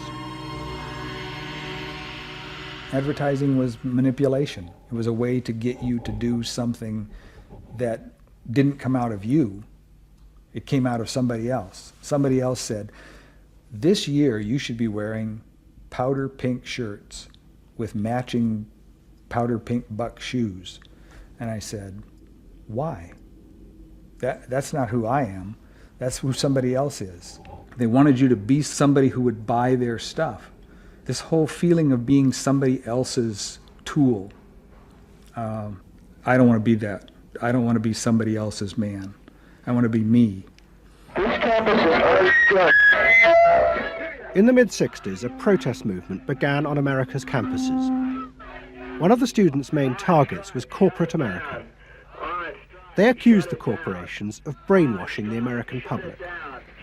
Consumerism was not just a way of making money, it had become the means of keeping the masses docile, while allowing the government to pursue a violent and illegal war in Vietnam. The student's mentor was a famous radical philosopher called Herbert Marcuse. Marcuse had studied psychoanalysis and was a fierce critic of the Freudians. They had, he said, helped to create a world in which people were reduced to expressing their feelings and identities through mass-produced objects. It resulted in what he called one-dimensional man, conformist and repressed. The psychoanalysts had become the corrupt agents of those who ruled America. It was one of the most striking phenomena to see to what extent the ruling power structure could manipulate, manage and control not only the consciousness but also the subconscious and unconscious of the individuals. And this took place on a psychological basis by the controls and the manipulation of the unconscious primary drives which Freud stipulated. Think about it, dear American people out there. You hear him? Huh? You're all brainwashed, kiddies. You're all brainwashed. That's why you're here. They're saying right now, kill the bum. Look, I look at you in the living room. You know, you're saying, kill me.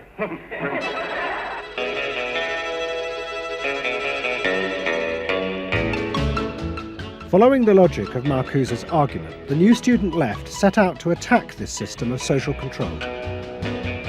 It was summed up in the slogan, "There is a policeman inside all our heads. He must be destroyed."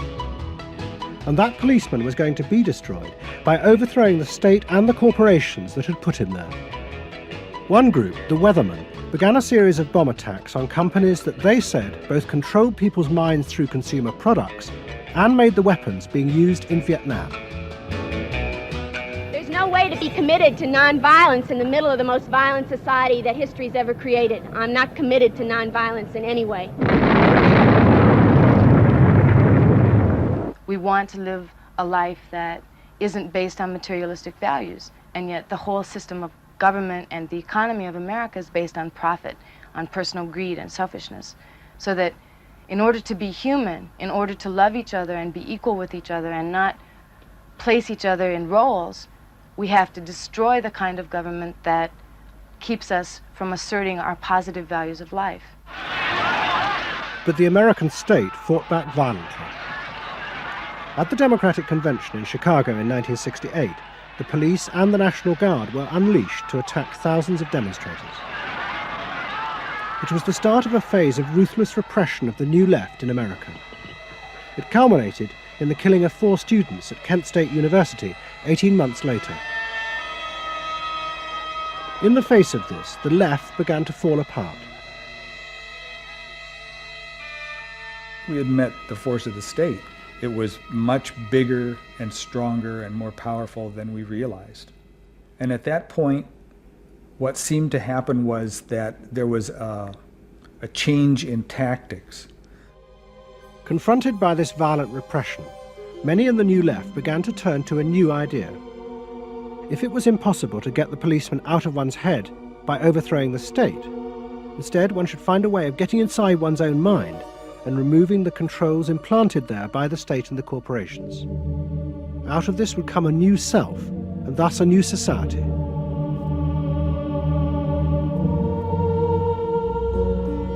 People who had been politically active were persuaded that if they could change themselves and be healthy individuals, and if a movement grew up just aimed at people changing themselves, then at some point all that positive change going on, well, you could say quantity would become quality, and there would be a sort of a spontaneous transformation of society.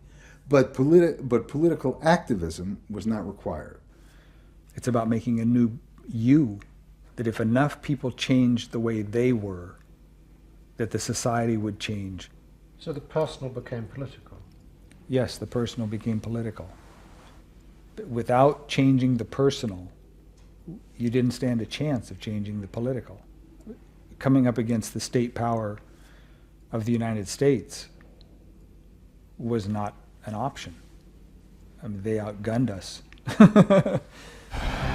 And to produce the new self, they turned to the ideas and techniques of Wilhelm Reich. Since his death, a small group of psychotherapists had been developing techniques based on Reich's ideas.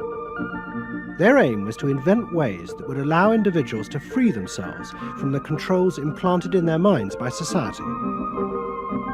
Their center was a tiny old motel on the remote coast of California. It was called the Esalen Institute. The dominant figure at Esalen was a psychoanalyst called Fritz Perls. Perls had been trained by Reich and had developed a form of group encounter in which he pushed individuals to publicly express the feelings inside them that society had said were dangerous and should be repressed. It's a basic fear of that thing inside me, like a little demon in there. It doesn't come out very often. It's really hard to get it out. Now put the thing inside you on that chair and talk to it. Perls used to call this getting on the hot seat in front of a group. If this were the hot seat and you were Perls, and you would guide me into this process of self-enactment, self-revelation, of staying present to all the parts of yourself and noticing it, and then taking ownership of this. As the demon? Yeah. Yes, I can come out. I can come right out of him, and I can push him aside. And you, say you. I can push you aside. Yeah. Be the demon with each one of us. I can make you all cry. I can make you all feel terrible. Maybe even forever. I can make the mouth, this mouth here, do things and say things. I can almost destroy anyone, each one of you, if I get out. There isn't one of you that I would spare. Not even you. Yeah. How do you feel now? I feel better. I mean, I feel very honest. Yeah. And you notice the increase of power. In other words, taking ownership of who you are and how you act and how you feel, your whole being in the world. In other words, giving you autonomy, owning your freedom. I'm frightening. When I have my power, I am frightening. See, I frighten you with my power. I frighten you with my power. Now, where do you feel your power? In your hands? In your muscles? Where else? Wake up! I want you for me, God damn you! Okay. Stop it. You. It was not phony movement. That's what I wanted to do, and I did it. What Pearls and others working at Esalen believed was that they were creating ways that allowed individuals to express their true inner selves. I want them to applaud for me. Out of this, they believed, would come new autonomous beings free of social conditioning. To the left, defeated in the wake of Chicago, it was an enormously attractive idea. These techniques could be used to unleash a new, powerful self, strong enough to overthrow the old order.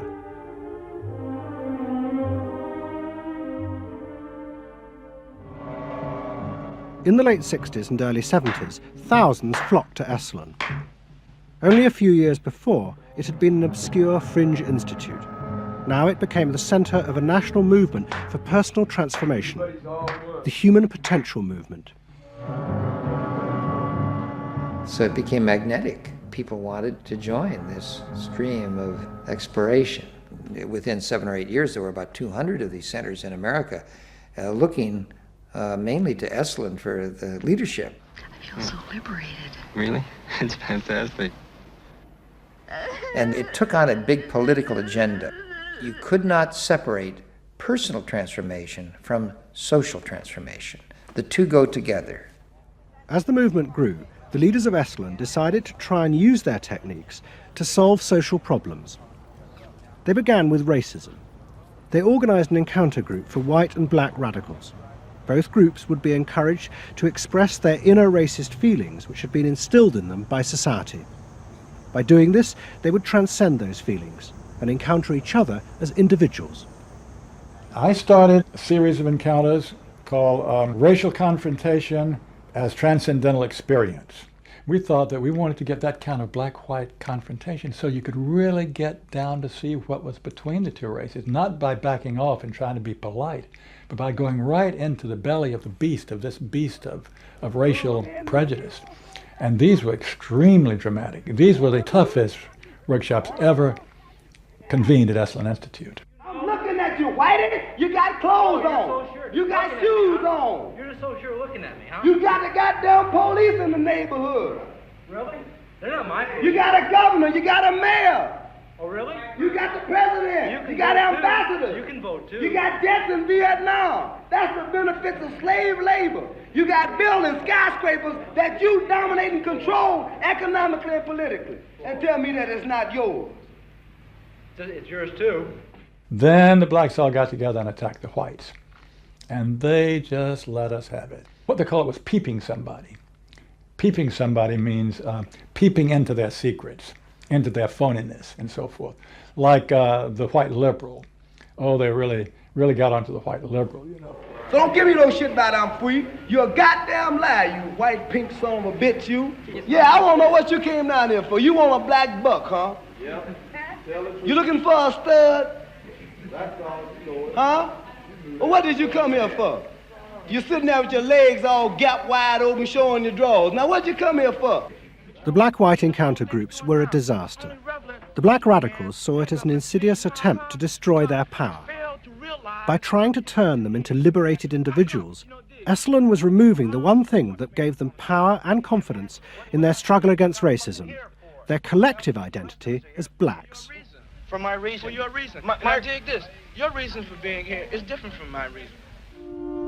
So the human potential movement turned to another social group who they believed would benefit from personal transformation. nuns, and this time they were more successful. The Convent of the Immaculate Heart in Los Angeles was one of the largest seminaries in America. A group of radical psychotherapists approached the convent. They wanted to try out their techniques for personal liberation on individuals whose identities were defined by a series of external rules which they had deeply internalized. The convent, anxious to appear modern, agreed to the experiment. And we did weekend encounter workshops for several hundred Immaculate Heart nuns. Nuns who were reserved, and they tended to be more reserved than other normal people, were told, don't be so reserved, let it all out. You're a good person. You can afford to be who you really are. You don't need to play the role of a nun. You don't need to keep downcast eyes. And prudence is an oversold virtue. You're trying to assert yourself, trying to find out who you are, who you're becoming. At the same time, you're trying to live a life of dedication, of service, and you're trying to make all these things fit into who you are, and you're just, you know, it's such a turmoil at times that you just blow a gasket and do silly, crazy things, you know. Running around the orchard and stealing oranges and taking Cokes out of the refrigerator and crazy things. I felt like I was being a hypocrite, and I wanted people to respect me for what I was, not for what I was wearing, and so I'm glad for the change. You feel frightened, but you'll go on. Oh yeah, I'm scared to death, but it's worth it. The experiment began to transform the convent. The nuns voted to discard their habits in favor of ordinary clothes. But the psychotherapists found they had awoken other forces. Solid. One of the things we unleashed was sexual energy, the kind of thing that the church had been very good at restraining was no longer to be restrained.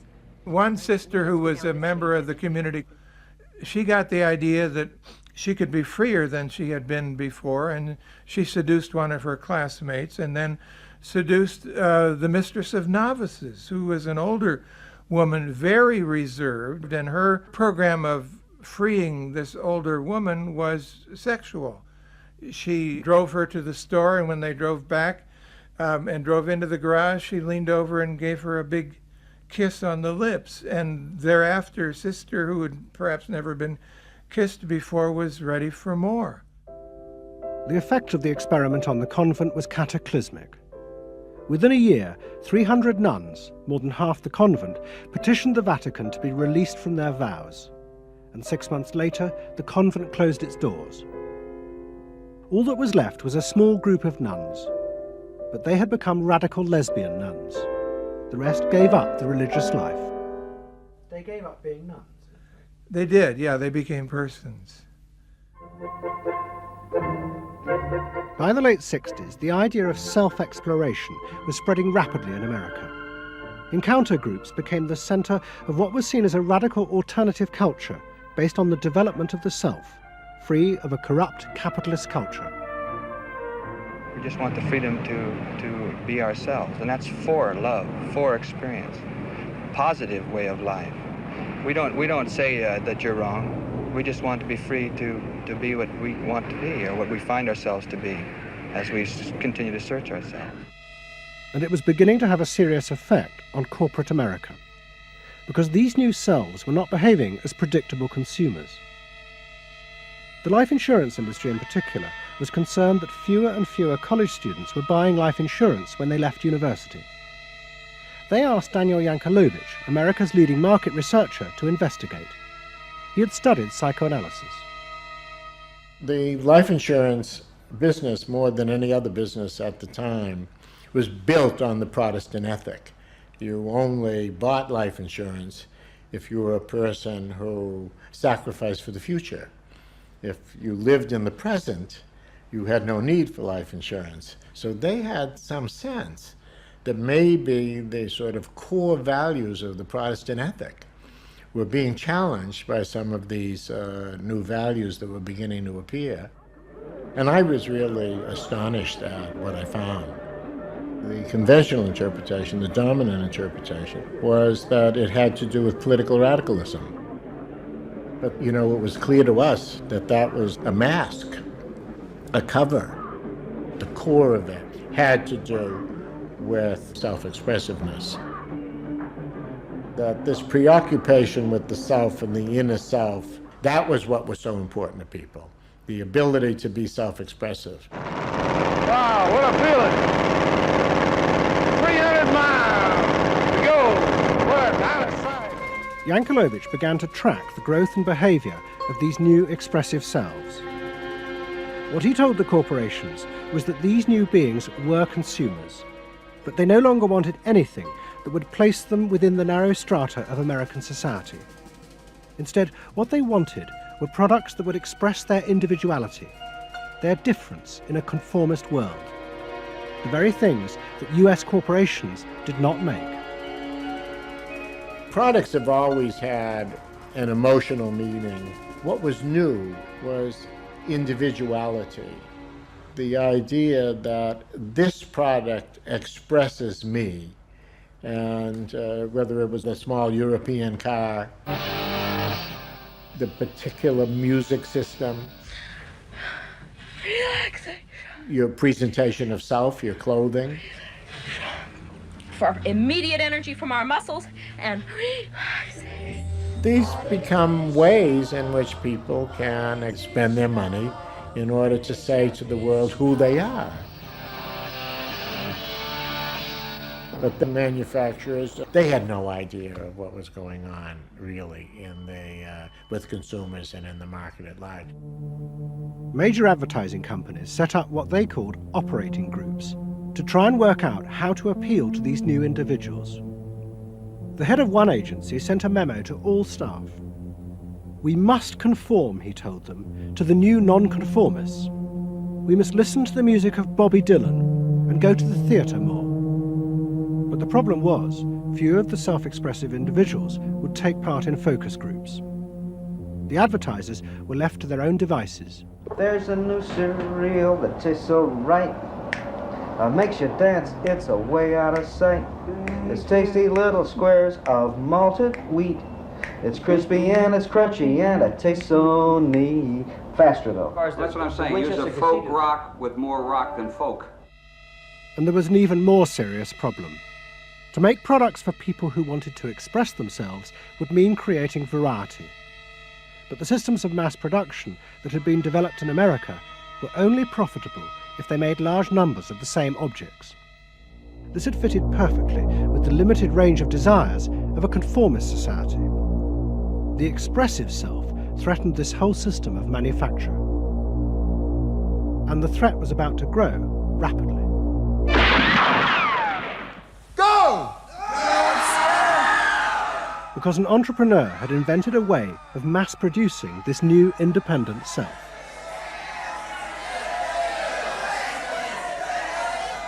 He was called Werner Erhard. Some of the stuff that we traditionally think of as being in your mind is actually in the world, because you're moving to that too. Erhard had invented a system called EST, Erhard Seminar Training. Hundreds of people came for weekend sessions to be taught how to be themselves. And EST was soon copied by other groups, like Exegesis in Britain.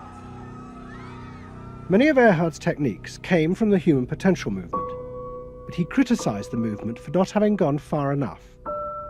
Their idea that there was a central core inside all human beings was, he said, just another limitation on human freedom. In reality, there was no fixed self, which meant that you could be anything that you wanted to be.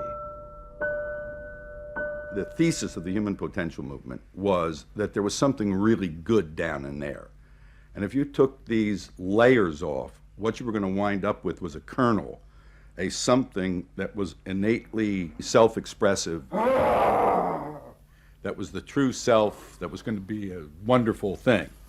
In actuality, you found people who'd gone to the last layer and took off the last layer and found that what was left was nothing. All right, push! Move! Do it! The EST sessions were intense and often brutal.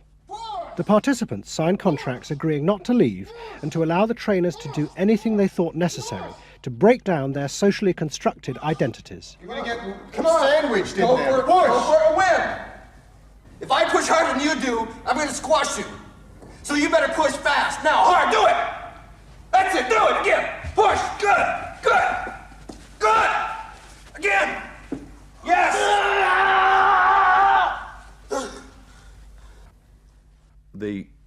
point to the S training was to go down through layer after layer after layer after layer until you got to the last layer and peeled it off, where the recognition was that it's really all meaningless and empty.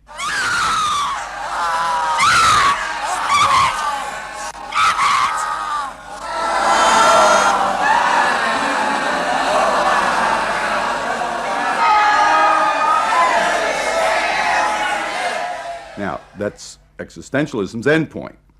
S went a step further in that people began to recognize that it was not only meaningless and empty, but it was empty and meaningless that it was empty and meaningless. And in that, there's an enormous freedom.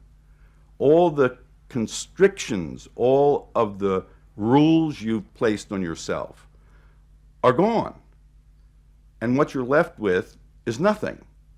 And nothing is an extraordinarily powerful place to stand, because it is only from nothing that you can create. And from this nothing, people were able to invent a life, and allowing them to create themselves. Invent themselves. Invent themselves. You can be what you want to be. I want you to start to make that sound, and on that sound, create and people the world the way you want to create it.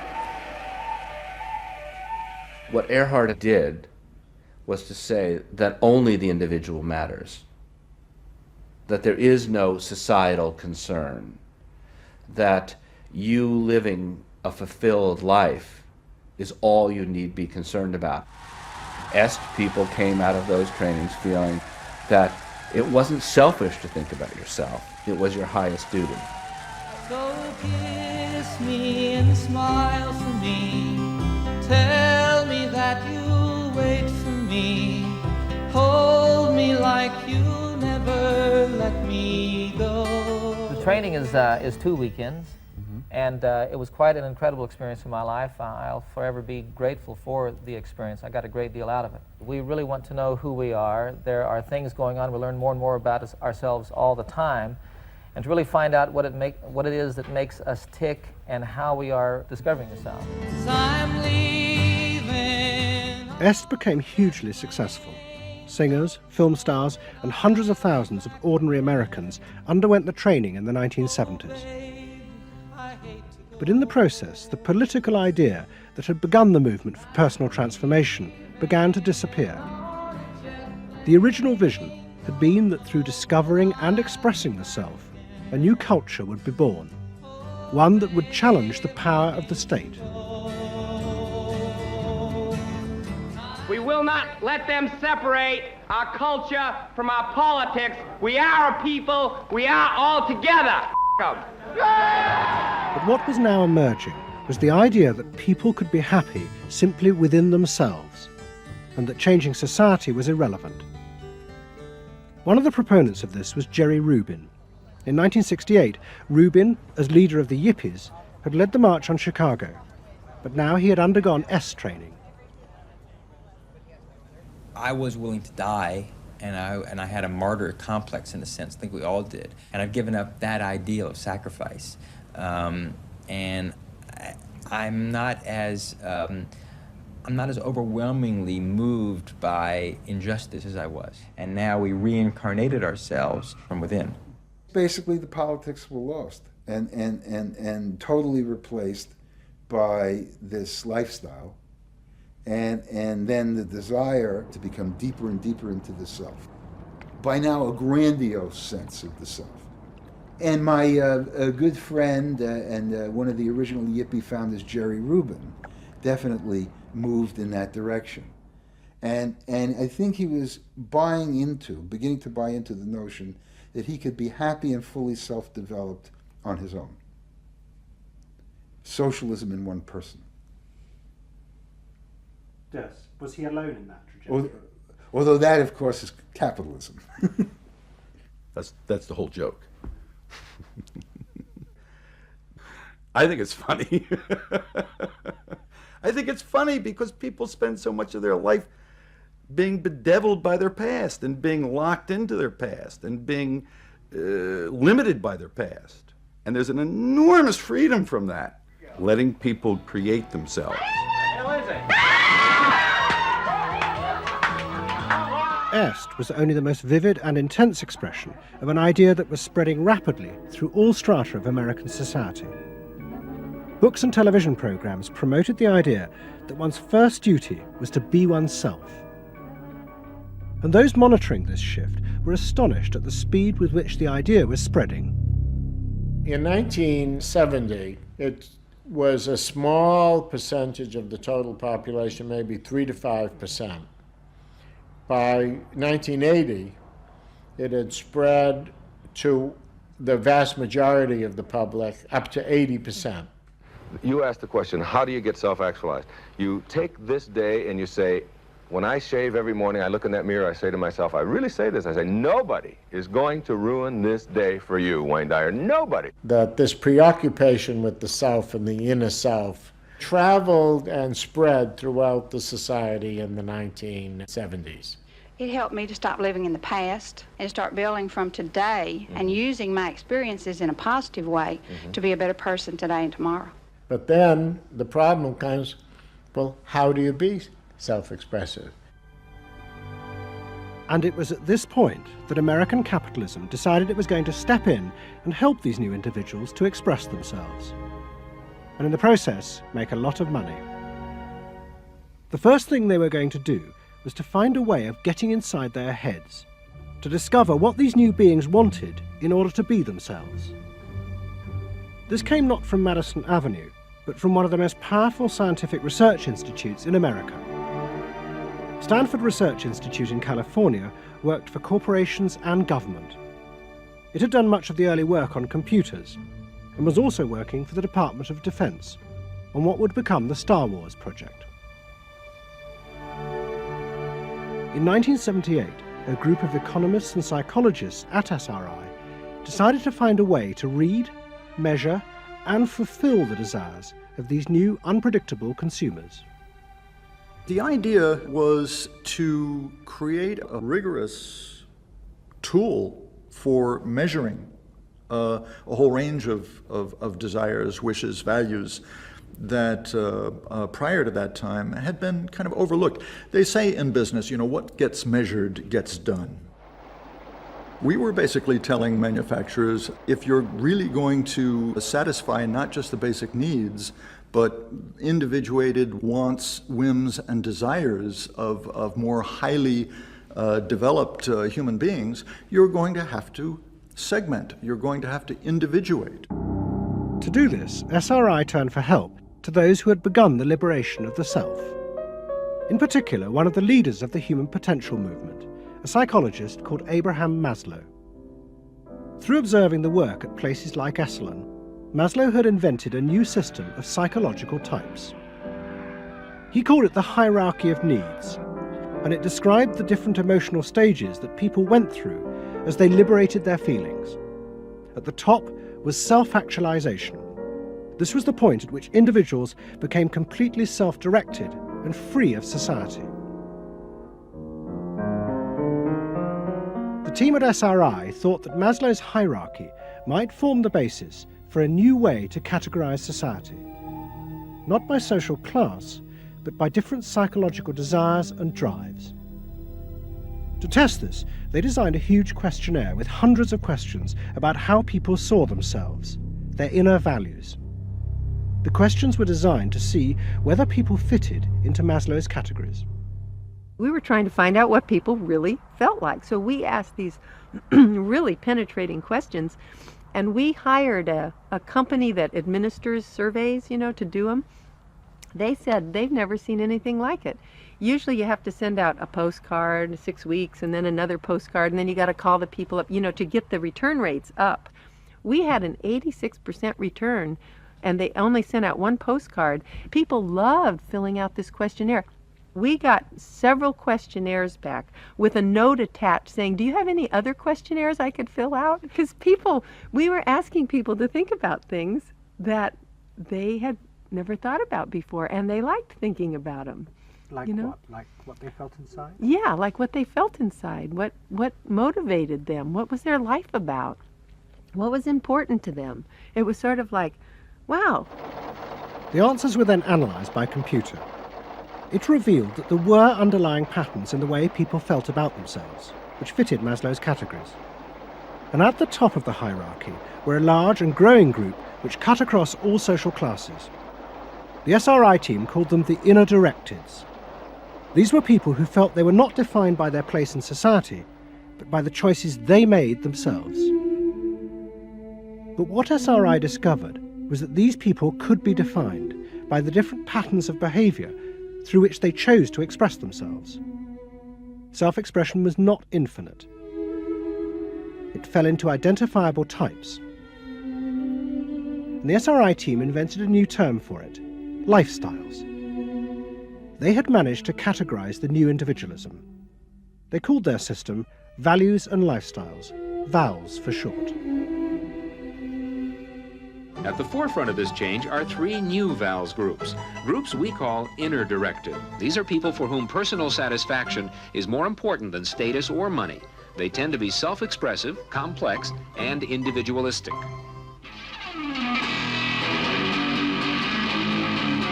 Rob is an I am me.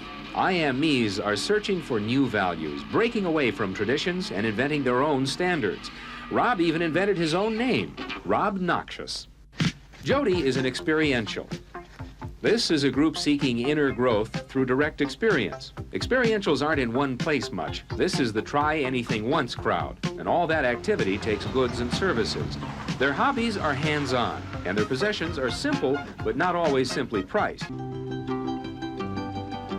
I'm a bookseller. I sell books. I'm a businessman. That doesn't necessarily mean that I believe in capitalism. It just happens to be what I'm doing now. SRI created a simplified questionnaire with just 30 key questions. Anyone who answered them could be immediately fitted into a dozen or so of these new groups.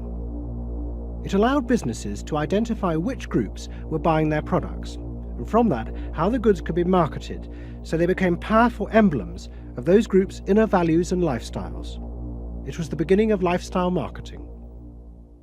So it allowed people not just to look at people as demographics, group of age and income and whatever, but to really understand the underlying motivations. I mean, most of marketing was looking at people's actions and trying to figure out what to do.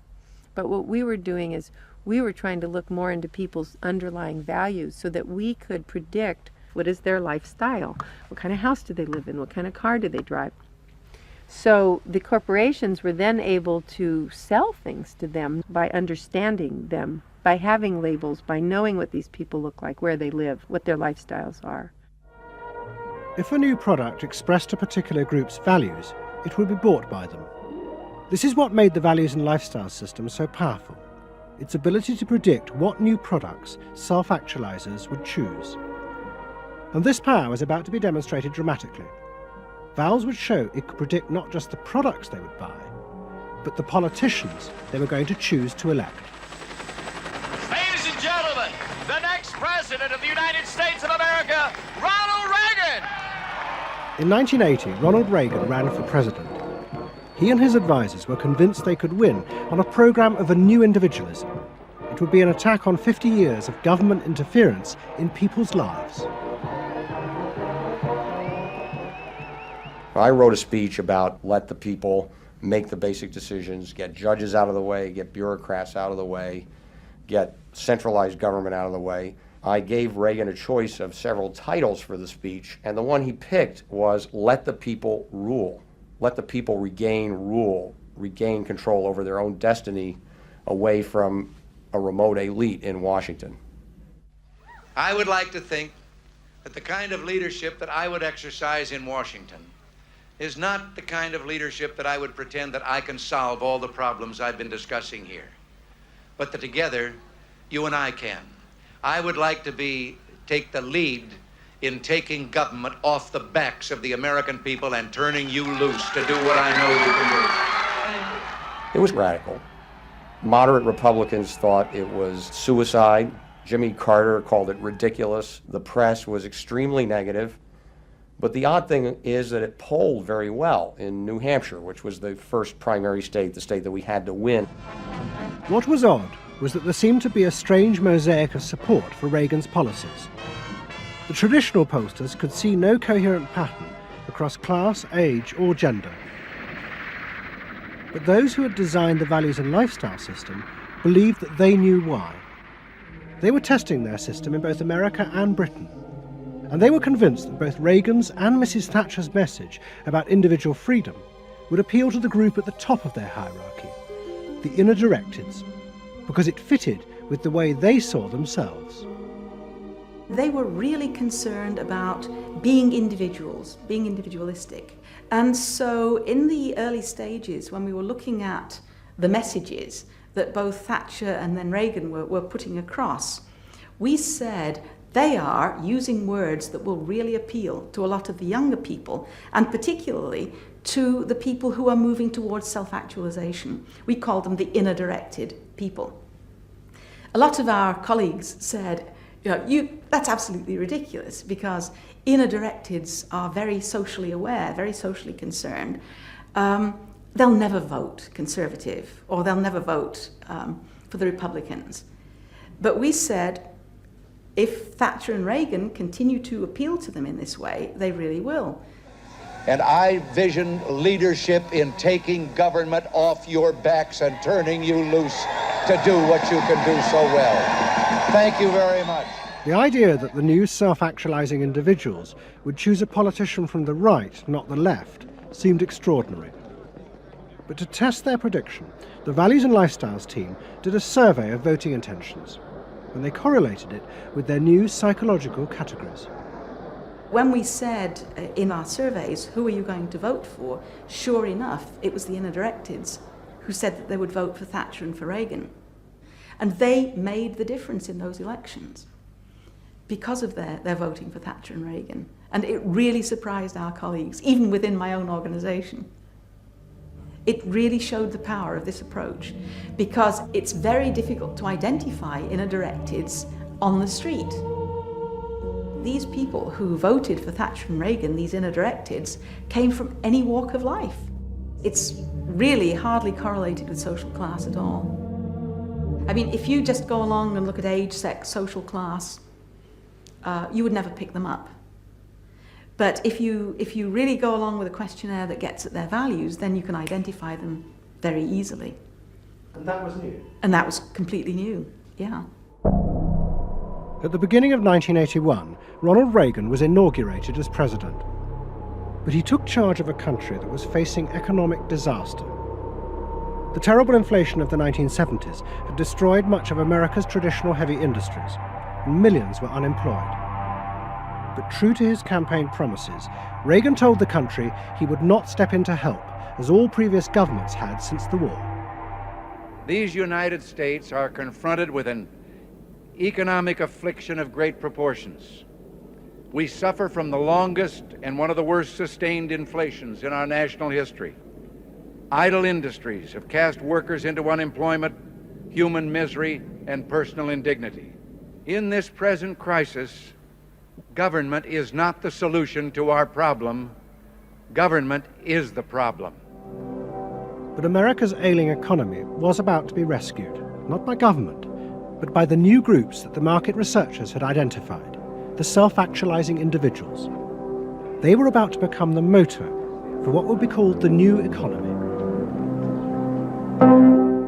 You can be what you want to be. So regarding V8, what do you really want? A tasty product that's good for me. What do you want that for? One technique is that we ask people the same question over and over and over again, and we say, what do you want? What do you really want? What do you want that for? And they start to talk about it, and they kind of get intimate with what's going on. What we're doing with that technique is unpeeling the onion. If you want to think of a person kind of having layers and layers and layers of protection and thoughts and behaviors and beliefs, we want to get to that center core. In the wake of the invention of values and lifestyles, a vast industry of psychological market research grew up. And the old technique of the focus group, invented by the Freudian psychoanalysts in the 50s, was used in a new and powerful way. The original aim of the focus group had been to find ways to entice people to buy a limited range of mass-produced goods. But now focus groups were used in a different way to explore the inner feelings of lifestyle groups, and out of that invent whole new ranges of products, which would allow those groups to express what they felt was their individuality. And the generation who had once rebelled against the conformity imposed by consumerism now embraced it, because it helped them to be themselves. What capitalism managed to do that was brilliant was to actually create products that people like me would be interested in, that people like Jerry Rubin would be interested in. Capitalism developed a whole industry at developing products that evoked a larger sense of self, that seemed to agree with us that the self was infinite, that you could be anything you wanted to be, that took our philosophy and agreed with it, and then created products that supposedly helped you, aids, that helped you be this limitless self. The product sells you a way of life, a way of being. The product sells you values. You dress this way, you live in a house like this, you have furniture like this, you use this computer. Do you have the regular jeans or? Oh, Gloria Vanderbilt does a lot in denim, in silks, and in cotton. You eat in these restaurants, there are values there, hipness, coolness. This is not, I repeat, not a marketing scheme. So the notion that you could buy an identity replaced the original movement notion that you were perfectly free to create an identity. And you were perfectly free to change the world and make the world anything you wanted it to be. Well, what I wear is a statement. And this vast range of new desires fitted perfectly with changes in industrial production. Computers now allowed manufacturers to economically produce short runs of consumer goods.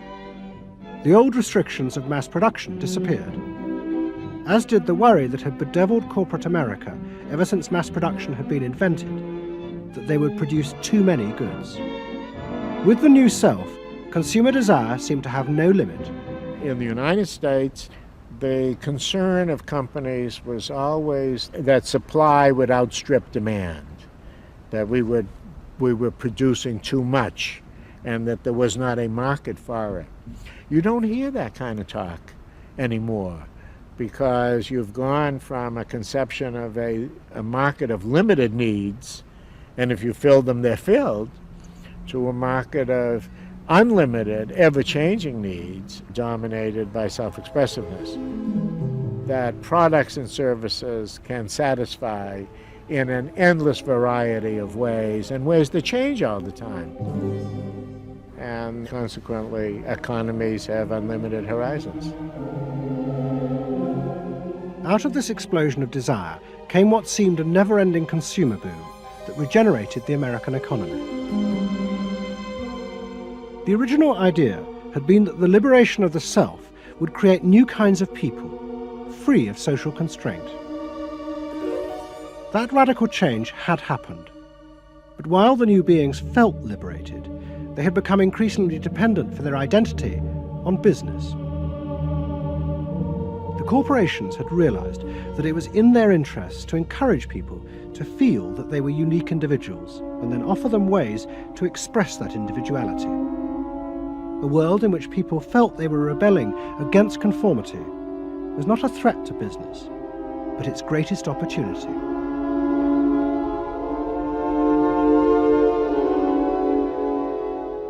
It was, in a sense, the triumph of the self. It was the triumph of a certain self-indulgence, a view that everything in the world and all moral judgment was appropriately viewed through the lens of personal satisfaction. Indeed, the ultimate ending point of that logic is that there is no society. There is only a bunch of individual people making individual choices to promote their own individual well-being.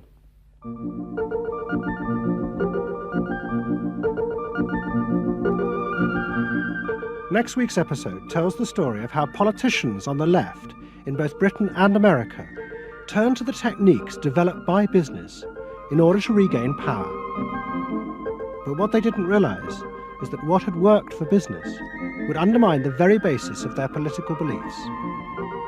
They would find themselves trapped by the greedy desires of the new self.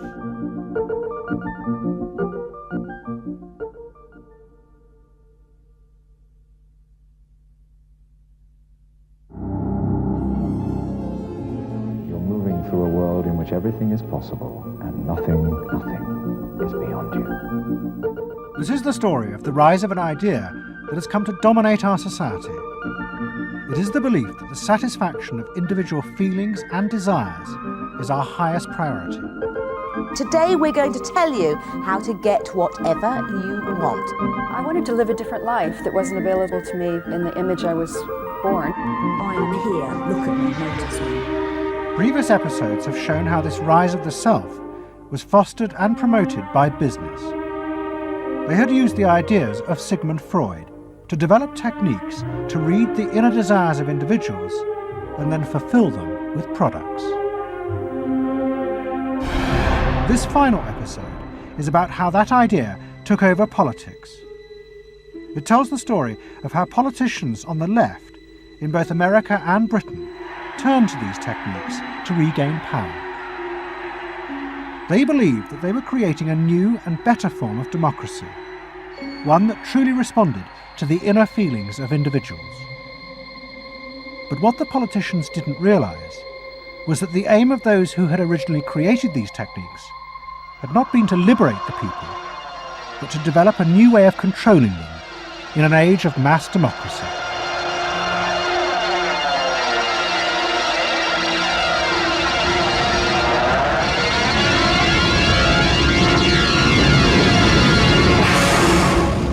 The roots of the story lie way back in the America of the 1920s with one man. He was called Edward Bernays, the nephew of Sigmund Freud. Bernays had been one of the inventors of the profession of public relations, and he was fascinated by his uncle's theory that human behavior was driven by unconscious sexual and aggressive drives. Many of Bernays' clients were large American corporations, and he was the first person to show them how they could sell many more products if they linked them through images and symbols to those unconscious desires that Freud had identified. The strategy he offered them was that people could now look at the goods that were emerging within this society and not merely view those goods as things that they needed in order to deal with some specific material want, but also as goods which would stroke and respond to deep emotional yearnings. You know, how this bar of soap or this bag of flour will make you a happier, more successful, more sexually appealing, less fearful person, somebody to be admired rather than reviled. The powerful people in that world are those people who are capable of reading the public mind and giving the public what it wants in those terms. And Bernays was at the heart of it. Bernays was the guy who was the foremost articulator of the theories which were driving this new system. By the 1980s, Bernays' ideas had come of age. A vast industry had grown up in America, devoted to reading the inner desires of consumers. At its heart was the technique of the focus group. Previous episodes have shown how the focus group was invented by psychoanalysts employed by US corporations. The aim was to allow consumers to express their inner feelings and needs, just as patients did in psychoanalysis. The information was then used to promote and design new products that would fulfill those desires. And Edward Bernays, who was now nearly 100 years old, was celebrated as the founding father of this marketing world. Hi, Doctor. Good to see you. Come on up over here. There you go. Doctor, tell me again what the doctor is. What are we dealing with here? You're the father of public relations. What we're dealing with really is the concept that people will believe me more if you call me doctor. Oh, I see. So, that's a good idea. And Bernays' ideas and techniques were also about to conquer Britain in the 1980s. Unlike America, the ruling elites in Britain had always distrusted the idea of pandering to the masses. It was epitomised by the patrician elite who ran the BBC. Even as late as the 60s, popular programmes were referred to as ground bait. Their real job was to lure the viewers into watching the more serious programmes the elite knew was good for them. And market research reflected this attitude.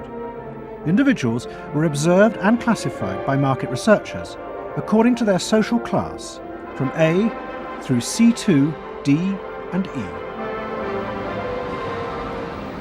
Probably they might be C2s. Yes, I think by the way they're carrying their luggage, all yes, no taxi. No taxi, and all stuffed in the bags like that. I think the lady possibly sets her own hair, which is always an indication. Yes. The children are nicely dressed. Yes, they are. Probably a skilled worker. A skilled, yes, a skilled worker. I would say so. Yes, I would say so. Certain apprenticeship or done some. That's right. Qualifying time. We agree then. Yes, we think C2. We think so. Yes. When people were asked their opinion about both products and politics, they were selected by social class and asked only strictly factual questions about what they thought. Leaving your own party sympathies on one side, who do you think will win this forthcoming election? Labour. Labour. And tell me which you prefer. Which party do you think you'll be voting for? This time, Liberals. You'll be voting for the Liberals.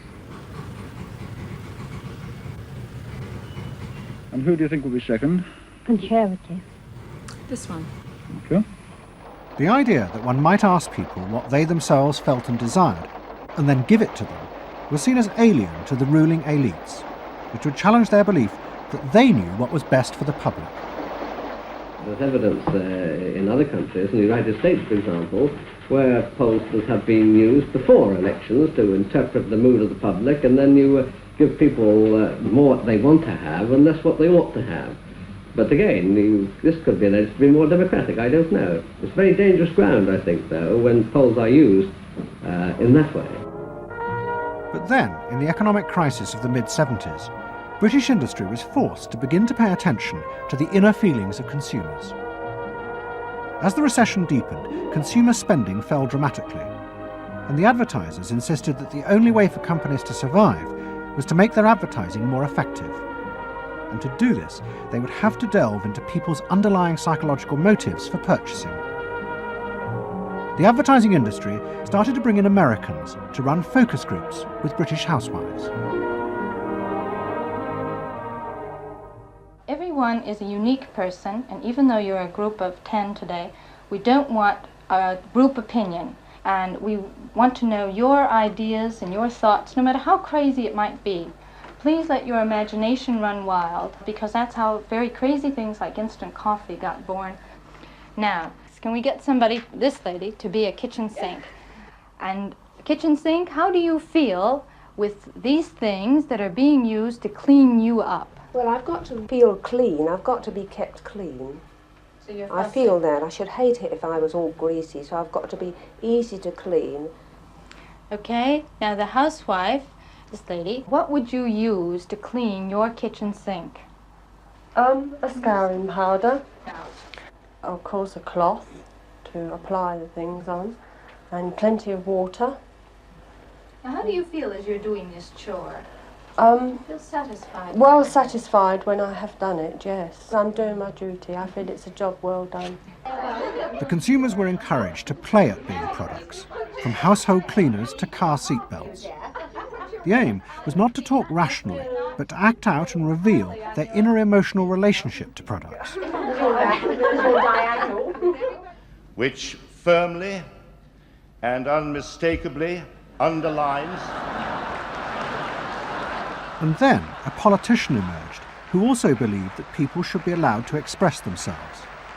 Instead of being controlled by the state, the individual should become the central focus of society. Some socialists seem to believe that people should be numbers in a state computer. We believe they should be individuals.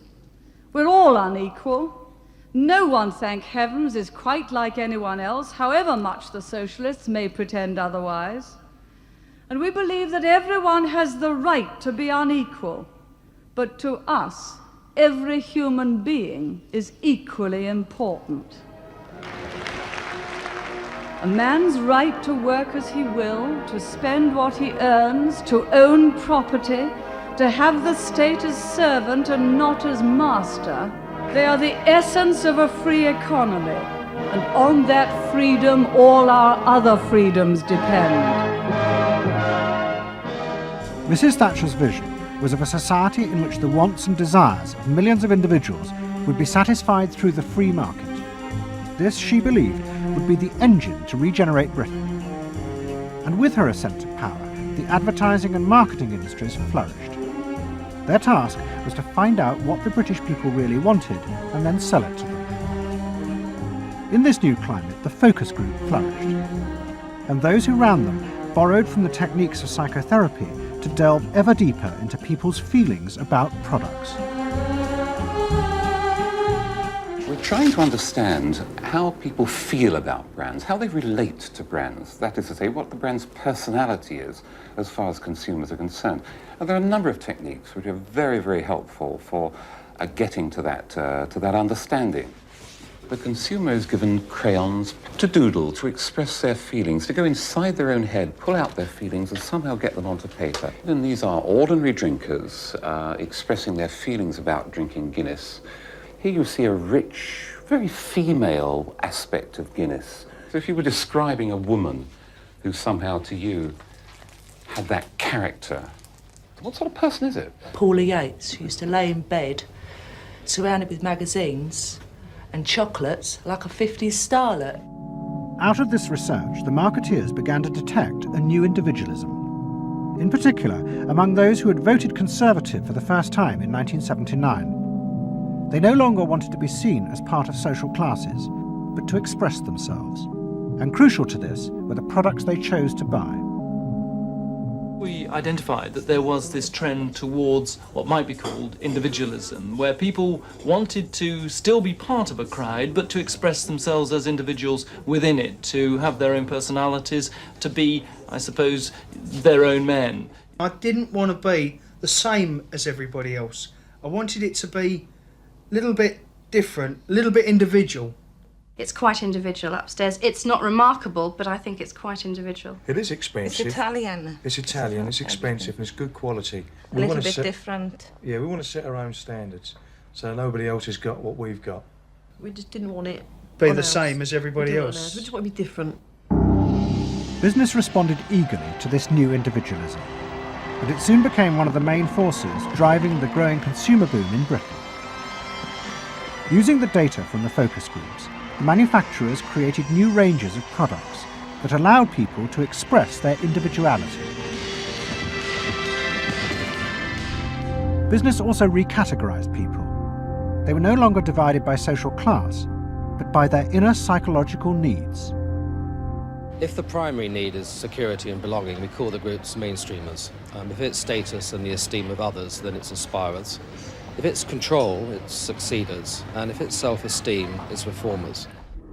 And this new marketing culture began to take over the institutions previously dominated by a patrician elite, in particular the world of journalism.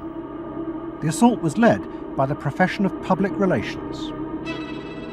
In the past, PR had been seen as seedy and corrupt, but now it became a glamorous business, promoting products and celebrities. And one of the rising stars was another member of the Freud family, Matthew Freud, the son of the Liberal MP Clement. What Freud and other PRs realised was that they could use their celebrities as levers to infiltrate advertising into the editorial content of newspapers. The newspapers were offered exclusive interviews with celebrities, but only if they also agreed to mention products made by Freud's corporate clients, in terms dictated by the company.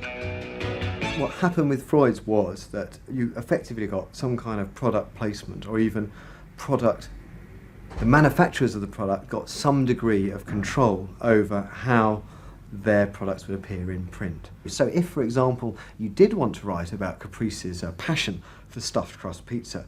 You would sign a contract which guaranteed that you would mention the firm Pizza Hut in at least twice in certain positions in the introductory paragraph of the article, that you would agree to run the Pizza Hut logo at such and such a size in such and such a place, and of course that you would agree to run the enclosed pictures of Caprice eating her stuffed crust pizza. There was no choice about how you would run this article in the press. You were effectively told how to run the article in the press. By Freud's. By Freud's. It's a rise of the corporate culture and the rise of business. To traditional journalists, this infiltration of advertising into the editorial pages was a corruption of their profession. But to Mrs. Thatcher's allies, like Rupert Murdoch, who owned The Sun and The Times, it was part of a democratic revolution against an arrogant elite who had too long ignored the feelings of the masses. They hate to see someone communicating with the masses. They feel that newspapers, the written word is not for the masses. That should be left to television, or perhaps to nobody. I'm very proud of The Sun, and The Sun was not represented tonight in your film. You just took page 3, which everyone seems so fascinated with. About page 1, page 2, every other page of the paper. It was a typical piece of slanting and elitism by the BBC, who, after all, in order to get viewers for this program, put on a very sexy episode of Star Trek, which I was watching out in the room there. Oh, I don't think they put it on to get us viewers. I think we just are lucky to follow. They try to carry viewers into these show programs. You know how it's done. By the late 80s, Mrs. Thatcher and her allies in advertising and the media had brought the desires of the individual to the centre of society. As last week's episode showed, it was the same transformation that President Reagan had brought about in America. Both politicians had encouraged business to take over from government the role of fulfilling the needs of the people.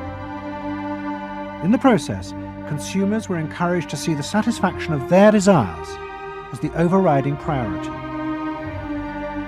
To Thatcher and Reagan, this was a new and better form of democracy. But to their opponents in the parties of the left, they had summoned up the most selfish and greedy aspects of human nature. Ronald Reagan and Margaret Thatcher both embraced an economic philosophy that says the unit of judgment was not only the individual, but it was the individual's personal satisfaction, the individual's own unique happiness and well-being. It was, in a sense, the triumph of regarding individuals as purely emotional beings who have needs and wants and desires that need to be satisfied and can be satisfied unconsciously.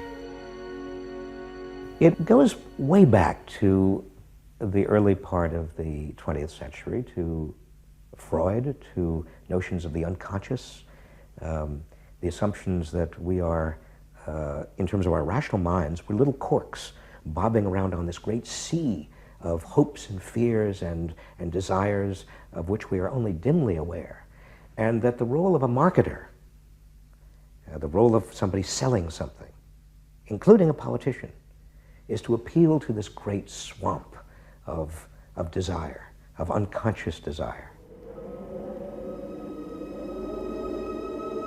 The left believed the opposite, that the way to create a better society was not to treat people as emotional, isolated individuals, but to persuade them to realise that they had common interests with others, to help them rise above their individual feelings and fears. Let me assert my firm belief that the only thing we have to fear is fear itself, nameless, unreasoning, unjustified terror, which paralyzes needed efforts to convert retreat into advance. This idea had flourished in America in the Depression of the 1930s. President Roosevelt, faced with the chaos caused by the Wall Street crash, encouraged Americans to join together in trades unions, to set up consumer groups, and to pay for a welfare system for those trapped in poverty. His aim was to create a collective awareness which would become a powerful weapon against the unfettered power of capitalism, which had caused the crisis. That idea had driven the Democratic Party for 50 years. But now, Roosevelt's inheritors railed vainly against the effects of the self-interest encouraged by President Reagan. There is despair, Mr. President, in the faces that you don't see. Maybe, Mr. President, if you stopped in at a shelter in Chicago and spoke to the homeless there. Maybe, Mr. President, if you asked a woman who had been denied the help she needed to feed her children because you said you needed the money for a tax break for a millionaire or for a missile we couldn't afford to use. The worst thing Ronald Reagan did was to make the denial of compassion respectable. He said, you've worked hard, you've made your money. You shouldn't have to feel guilty about refusing to throw it away on people who choose to be homeless and who choose not to work. That's what he said. He said it with an elegance and a kind of benign aspect that disguised its harshness. You think we can do anything about it? Well, why not? If we can work together now to look after the lives of the people here, I don't see why we couldn't work together afterwards to clear up the mess and help build a better world in which these things can't possibly happen. The qualities we've learned from comradeship and common suffering are not going to be wasted after this war. It's out of experience like ours that the new world will be built. That same idea of marshalling the collective force of the masses to challenge the entrenched power of wealth and business had also led the Labour Party to power in Britain after the war. But in the 80s, Labour, like the Democrats in America, lost election after election as millions who had once voted for them switched their allegiance to the Conservatives.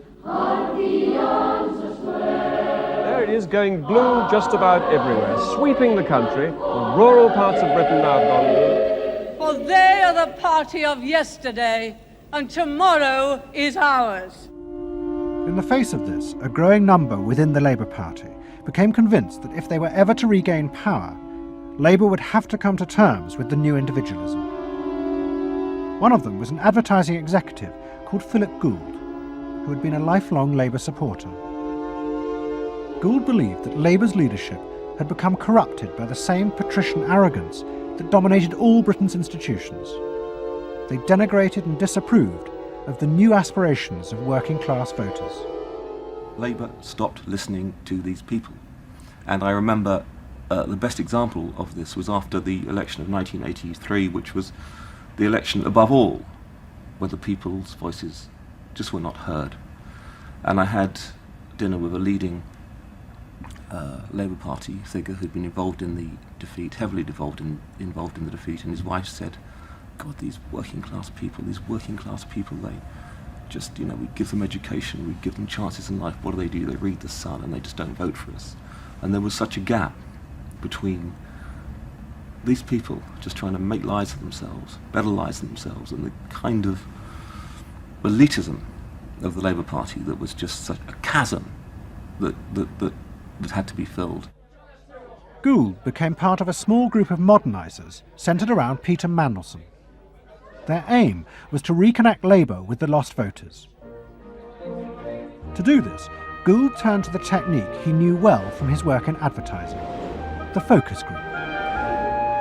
Gould commissioned focus groups in suburban areas across the country with small groups of voters who had switched to Mrs. Thatcher. People were encouraged not to talk rationally about policies, but to express their underlying feelings. And what Gould discovered was a fundamental shift in people's relationship to politics. They no longer saw themselves as part of any group, but as individuals who could demand things from politicians in return for paying taxes, just as business had taught them to do as consumers. And I found that the people had become consumers. People now wanted to have, politics and life on their own terms. I mean, not just in politics, but in all aspects of life too. People see themselves as they are, as autonomous, powerful individuals who are entitled to be respected, who are entitled to have the best, not just in, going to Tesco's or wherever, but the best in terms of health and in education too.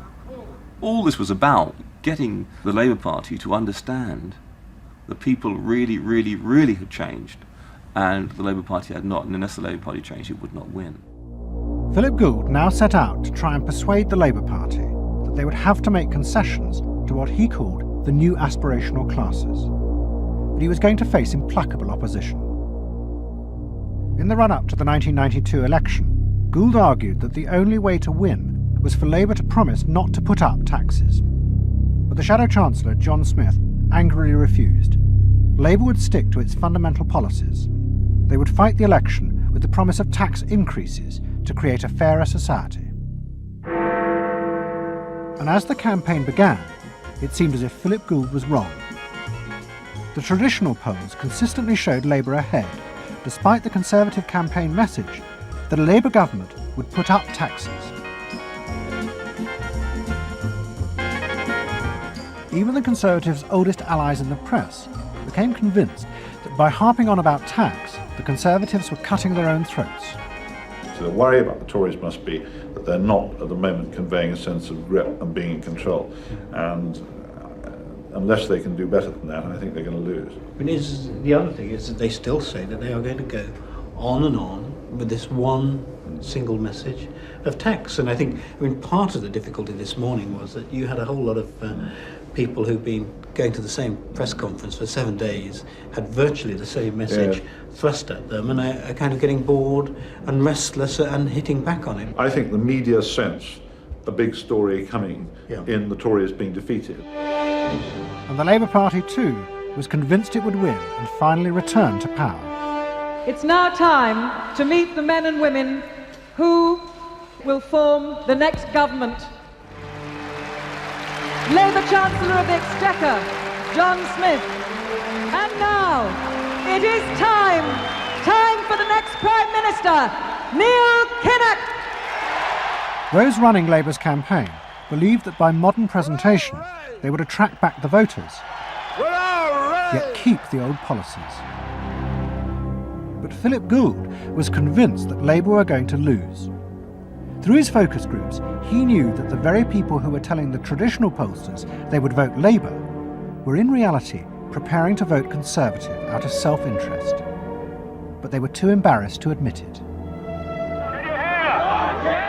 And John Major also knew this, because his focus groups were telling him the same thing.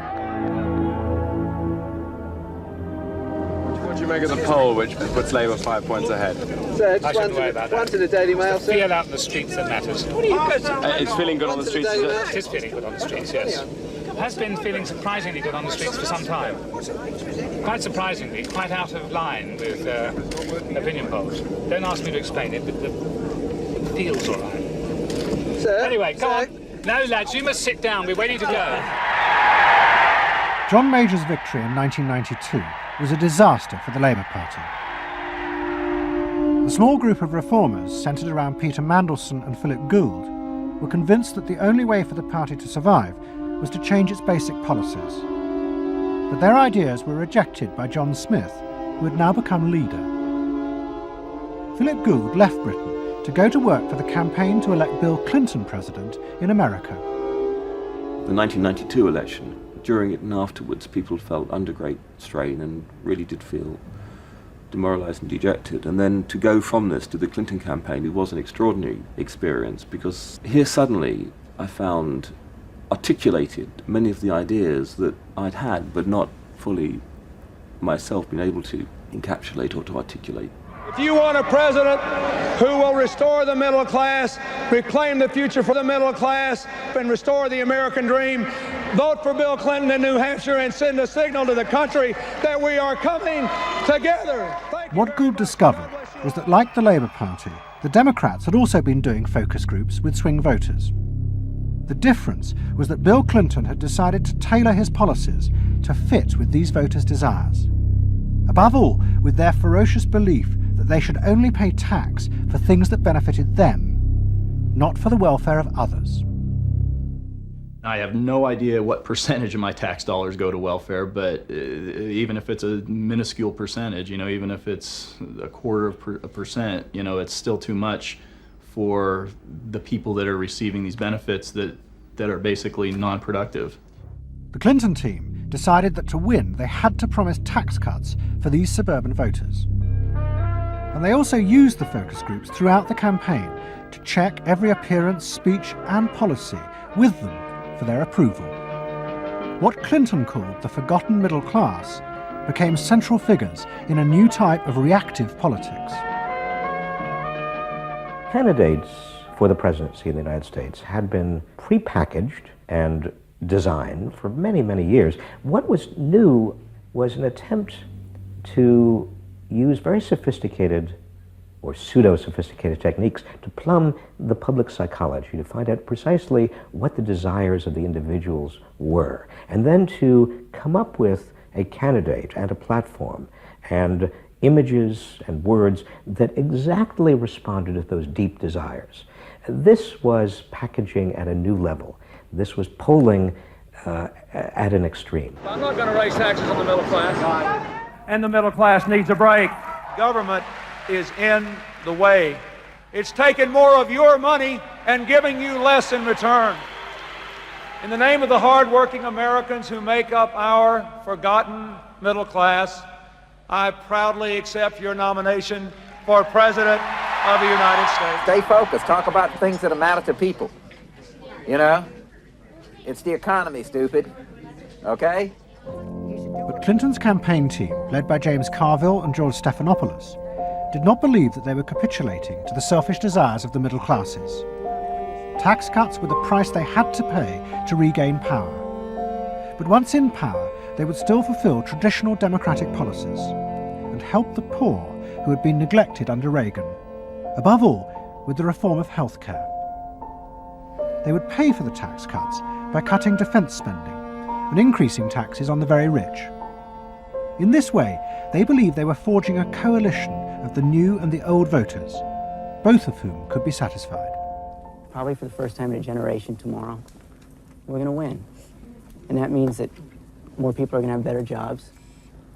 People are going to pay a little less for health care, get better care, and more kids are going to go to better schools. So thanks.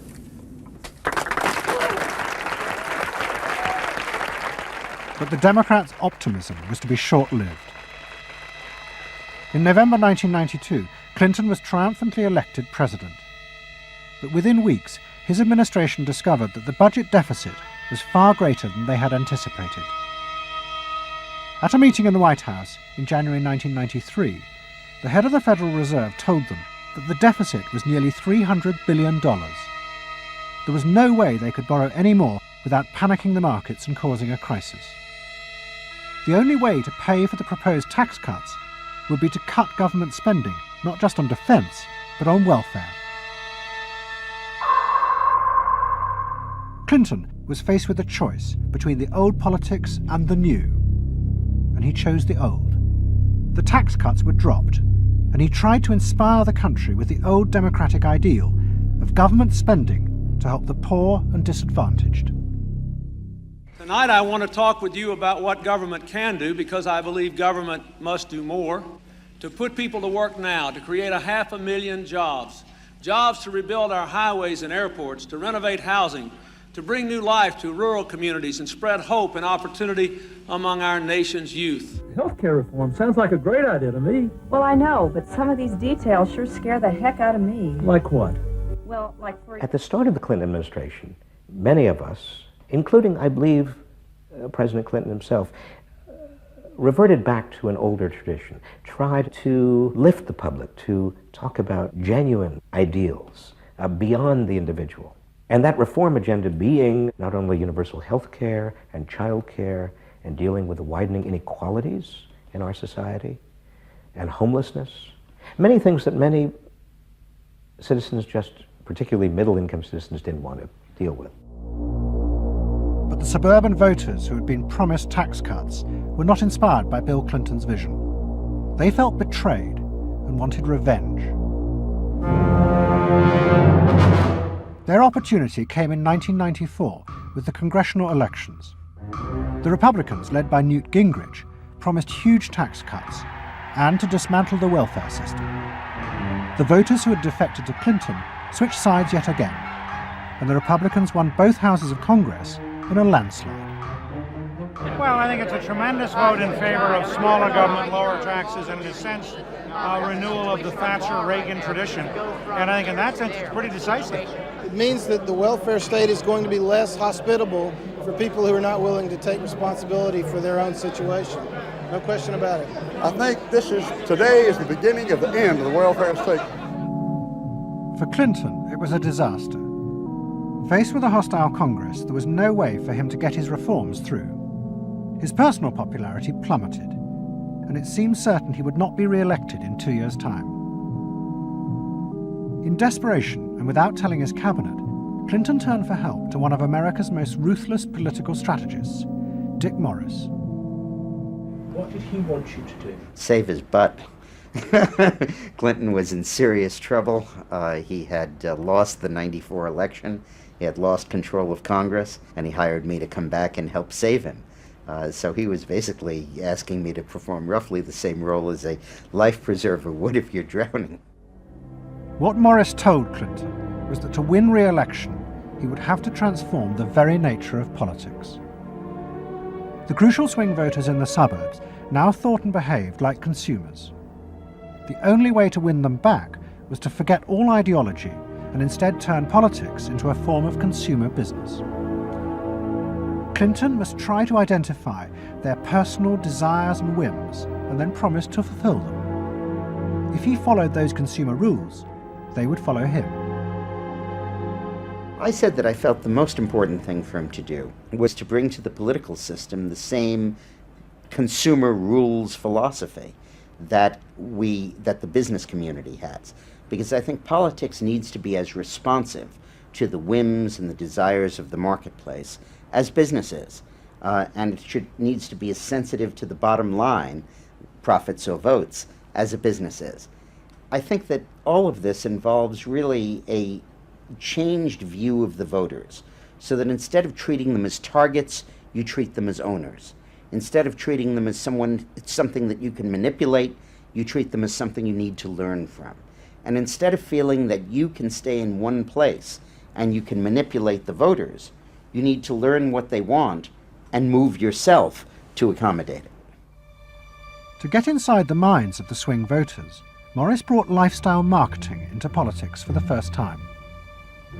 He went to one of America's most prominent market research firms called Penn & Schern and commissioned what they called a neuropersonality poll.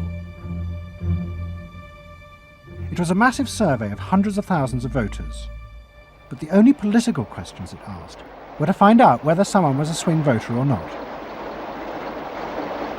All the other questions were intimate psychological ones, designed to see whether swing voters fell into identifiable psychological types. Well, we were asking people like, do you think you're the life of the party?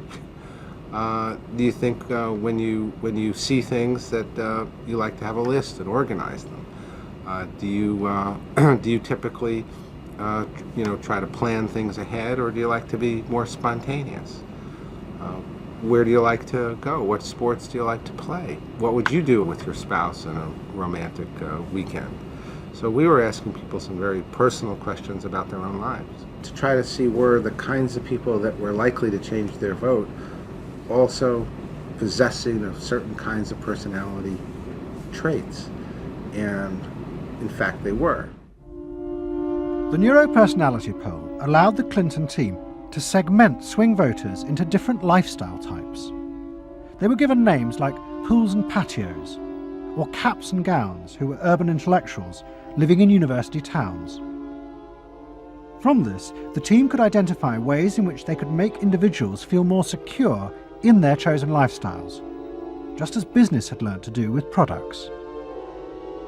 Dick Morris called it small bore politics, tiny details of people's lives and personal anxieties which politics had never even thought about or noticed before, but which now had become the key to winning power.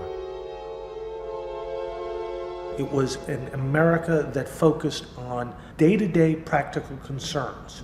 Should I wear seatbelts? Should I stop smoking? Should I wear a school uniform? Is my neighborhood being protected? It was not so much a new individualism as the social order as we had known it had broken down. So we got into people's heads, understood their psychology about lifestyle, about values, what they thought was important. what issues they wanted politicians, and particularly the president, to address. And these issues proved to be very, very different from what the conventional wisdom had suggested. As the election campaign began, Clinton revealed Morris's new approach to a shocked White House. All traditional policies were to be dropped. Instead, he would concentrate exclusively on policies that targeted the worries of the swing voters.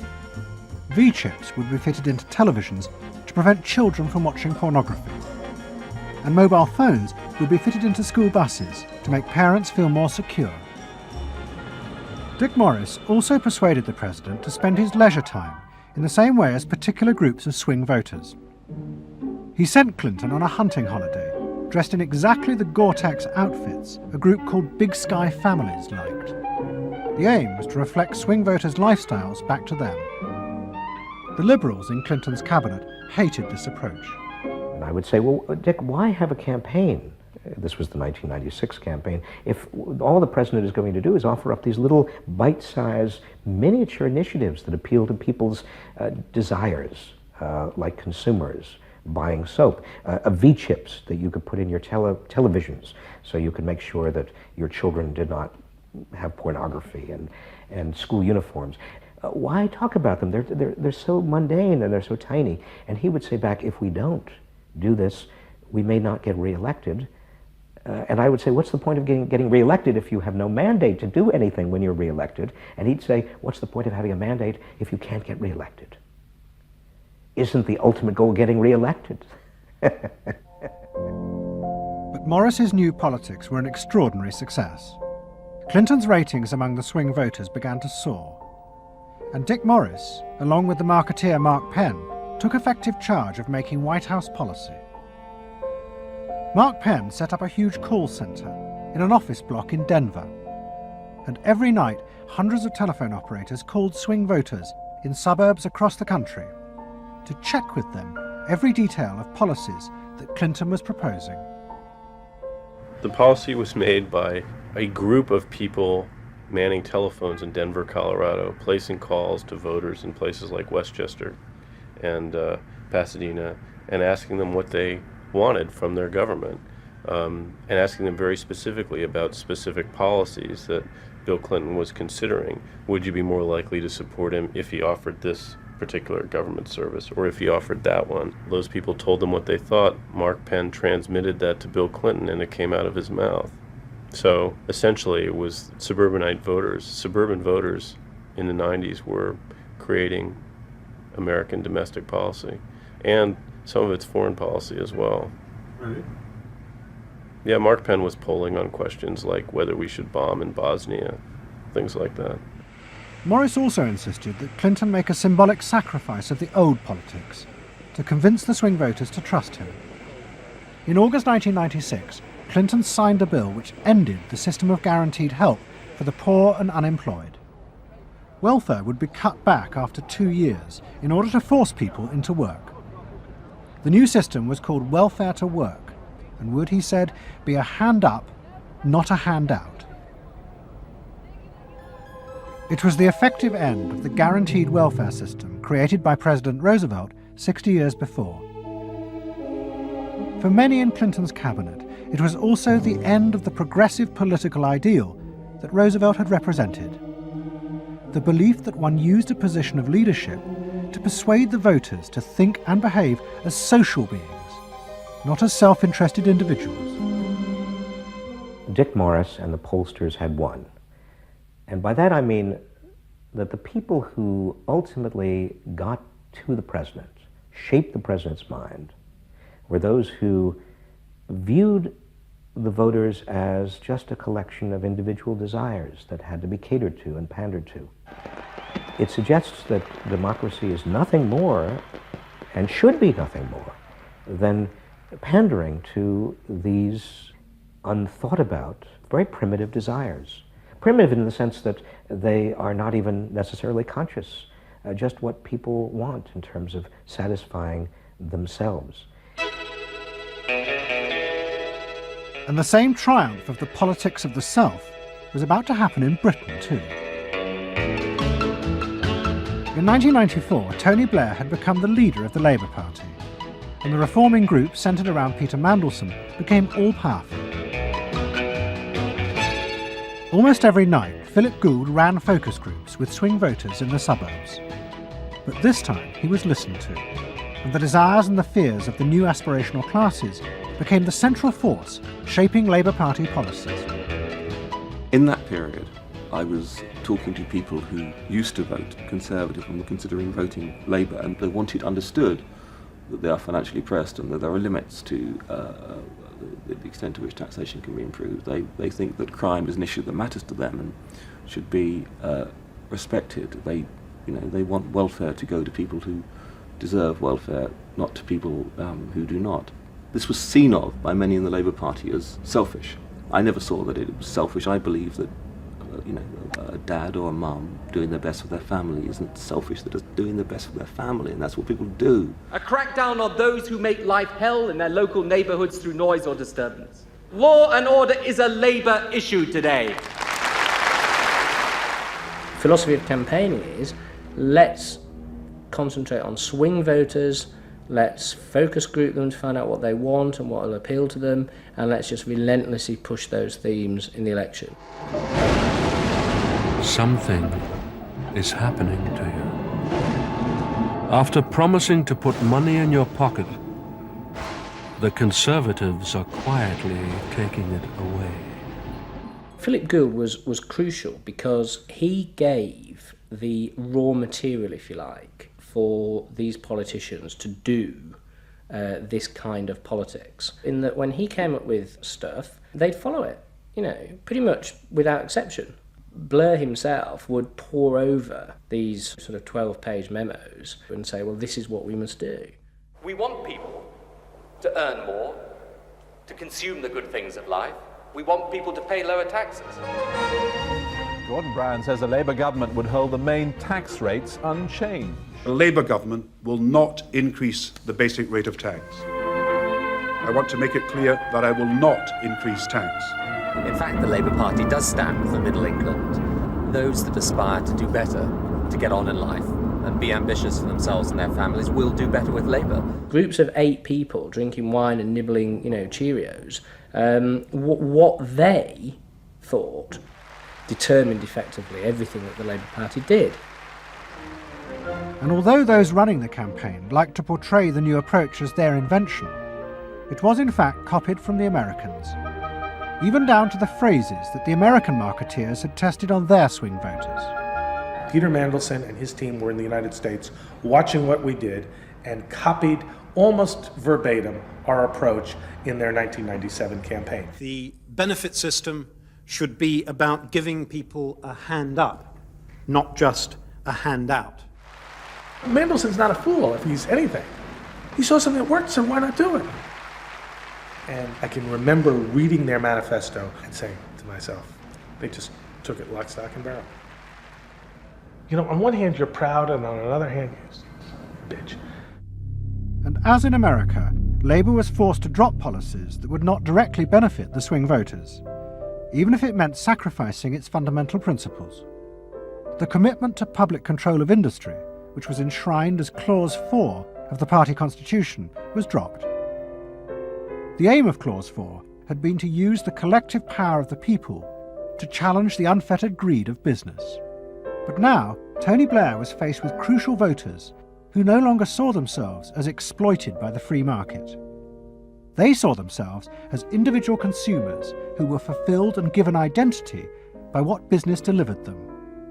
The new Clause 4 promised not to control the free market, but to let it flourish. Business is more powerful than government. It is quicker, it is more creative.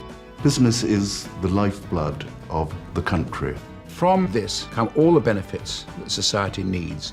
Employment, investment. I think, frankly, there is only one party getting business right, and that's New Labour.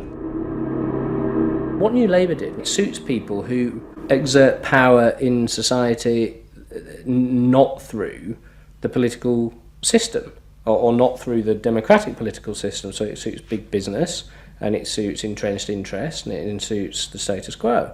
Those 3 things, of course, just off the top of my head, being the things that the Labour Party is supposed to be, a counterforce to. What that means is big business get to carry on exerting their power behind the scenes, getting their way, because there's no countervailing pressure. Countervailing pressure isn't going to come from, 8 people sipping wine in Kettering. Here he goes, turning an awful lot of other blue seats red as well.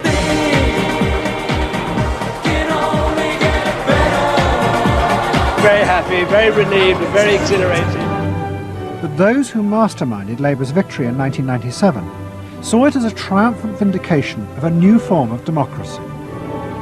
By understanding and fulfilling people's inner desires through the focus group, they were giving power to individuals, not treating them as faceless groups who were told by politicians what was good for them. I don't see the focus group as some marketing tool. I see the focus group as a way of hearing what the people have to say. And I see the focus group as a way to a new form of politics. What the people give, the people can take away. We are the servants, they are the masters now. 1997 was, I think, fundamentally important in that. Because I think it is the end of the elitist politics that's dominated Britain for so much of the last 100 years.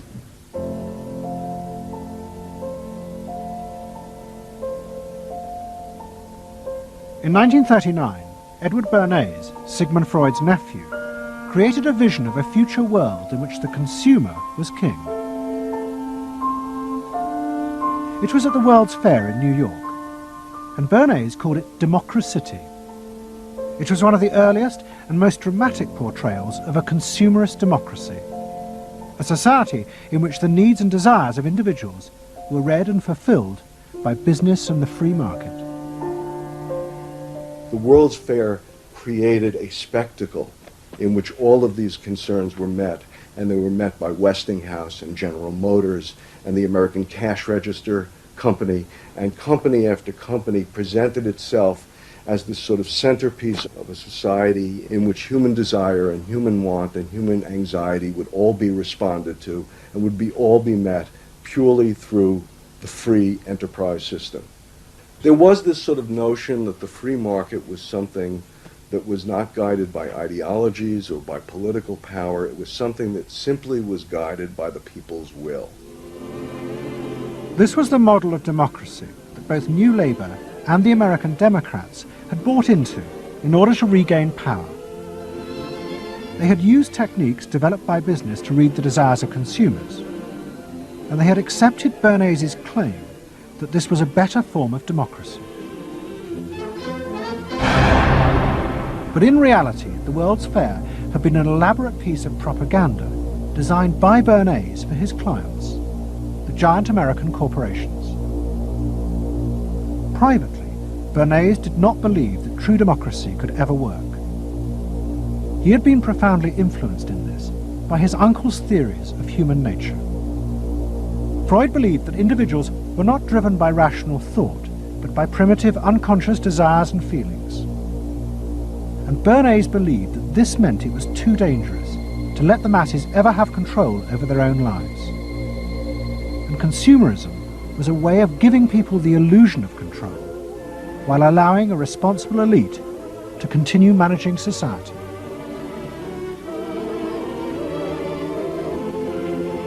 It's not that the people are in charge, but that the people's desires are in charge. The people are not in charge. The people exercise no decision-making power within this environment. So democracy is reduced from something which assumes an active citizenry to something which now increasingly is predicated on the idea of the public as passive consumers, the public as people who essentially what you're delivering them are doggy treats. The problem for New Labour was that it believed the propaganda. They took at face value the idea promoted by business that the systems invented to read the consumer's mind could form the basis for a new type of democracy. Once in power, New Labour tried to govern through a system that Philip Gould called continuous democracy. But what worked for business in designing products led the Labour government into a bewildering maze of contradictory whims and desires. For much of Labour's first term, the focus groups said that the railways were not a high priority, and Labour's policies faithfully reflected this. But now, those same groups are blaming the government for not having invested more money sooner in the railways. The point about focus group politics is that there isn't one because people are contradictory and irrational, and so you have a problem in terms of deciding what you're going to do if all you do is actually listen to a mass of individual opinions that are forever fluctuating and don't really have any coherence, and crucially are not set in context. So that's why people can say, you know, I want lower taxes and better public services. Of course they do. You know, you say, do you want to pay more taxes to get better public services? People are less sure. They then don't believe that if they do pay more taxes, they will be spent on better public services. So you end up in this quagmire where, you know, the truth is a politician has to say, look, this is what I believe. I believe that you should pay slightly more taxes to make better public services, and I pledge that I'm competent enough to actually use that money wisely. Do you want that? Vote for me, yes or no. And that's what Blair has failed to do. Tony Blair turns around and sort of tries to feed back to them what they already believe, and given what they believe is sort of a load of individual, incoherent, contradictory nonsense, that's all he has to offer. And then he wonders why people don't get him. You know, the answer they don't get him is because they're looking for someone to do something that they can't do themselves, which is actually come up with a coherent political opinion that they might have faith in. New Labour are faced with a dilemma. The system of consumer democracy that they have embraced has trapped them into a series of short-term and often contradictory policies. There are now growing demands that they fulfil a grander vision, that they use the power of government to deal with the problems of growing inequality and the decaying social fabric of the country. But to do this, they will have to appeal to the electorate to think outside their own self-interest. And this would mean challenging the now dominant Freudian view of human beings as selfish, instinct-driven individuals, which is a concept of human beings that has been fostered and encouraged by business because it produces ideal consumers. Although we feel we are free, in reality, we, like the politicians, have become the slaves of our own desires. We have forgotten that we can be more than that there are other sides to human nature. Fundamentally, here we have two different views of human nature and of democracy. You have the view that people are irrational, that they are bundles of unconscious emotion. That comes directly out of Freud. And businesses are very able to respond to that. That's what they have honed their skills doing. That's what marketing is really all about. What are the symbols, the music, the images, the words that will appeal to these unconscious feelings? Politics must be more than that. Politics and leadership are about engaging the public in a rational discussion and deliberation about what is best, and treating people with respect in terms of their rational abilities to debate what is best. If it's not that, if it is Freudian, if it is basically a matter of appealing to the same basic unconscious feelings that business appeals to, then why not let business do it? Business can do it better. Business knows how to do it. Business, after all, is in the business of responding to those feelings.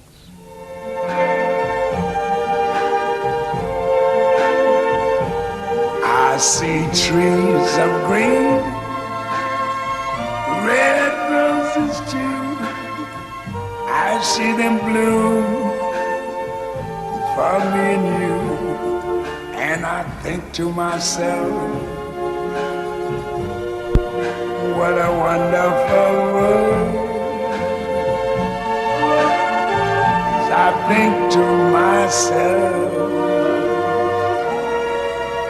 what a wonderful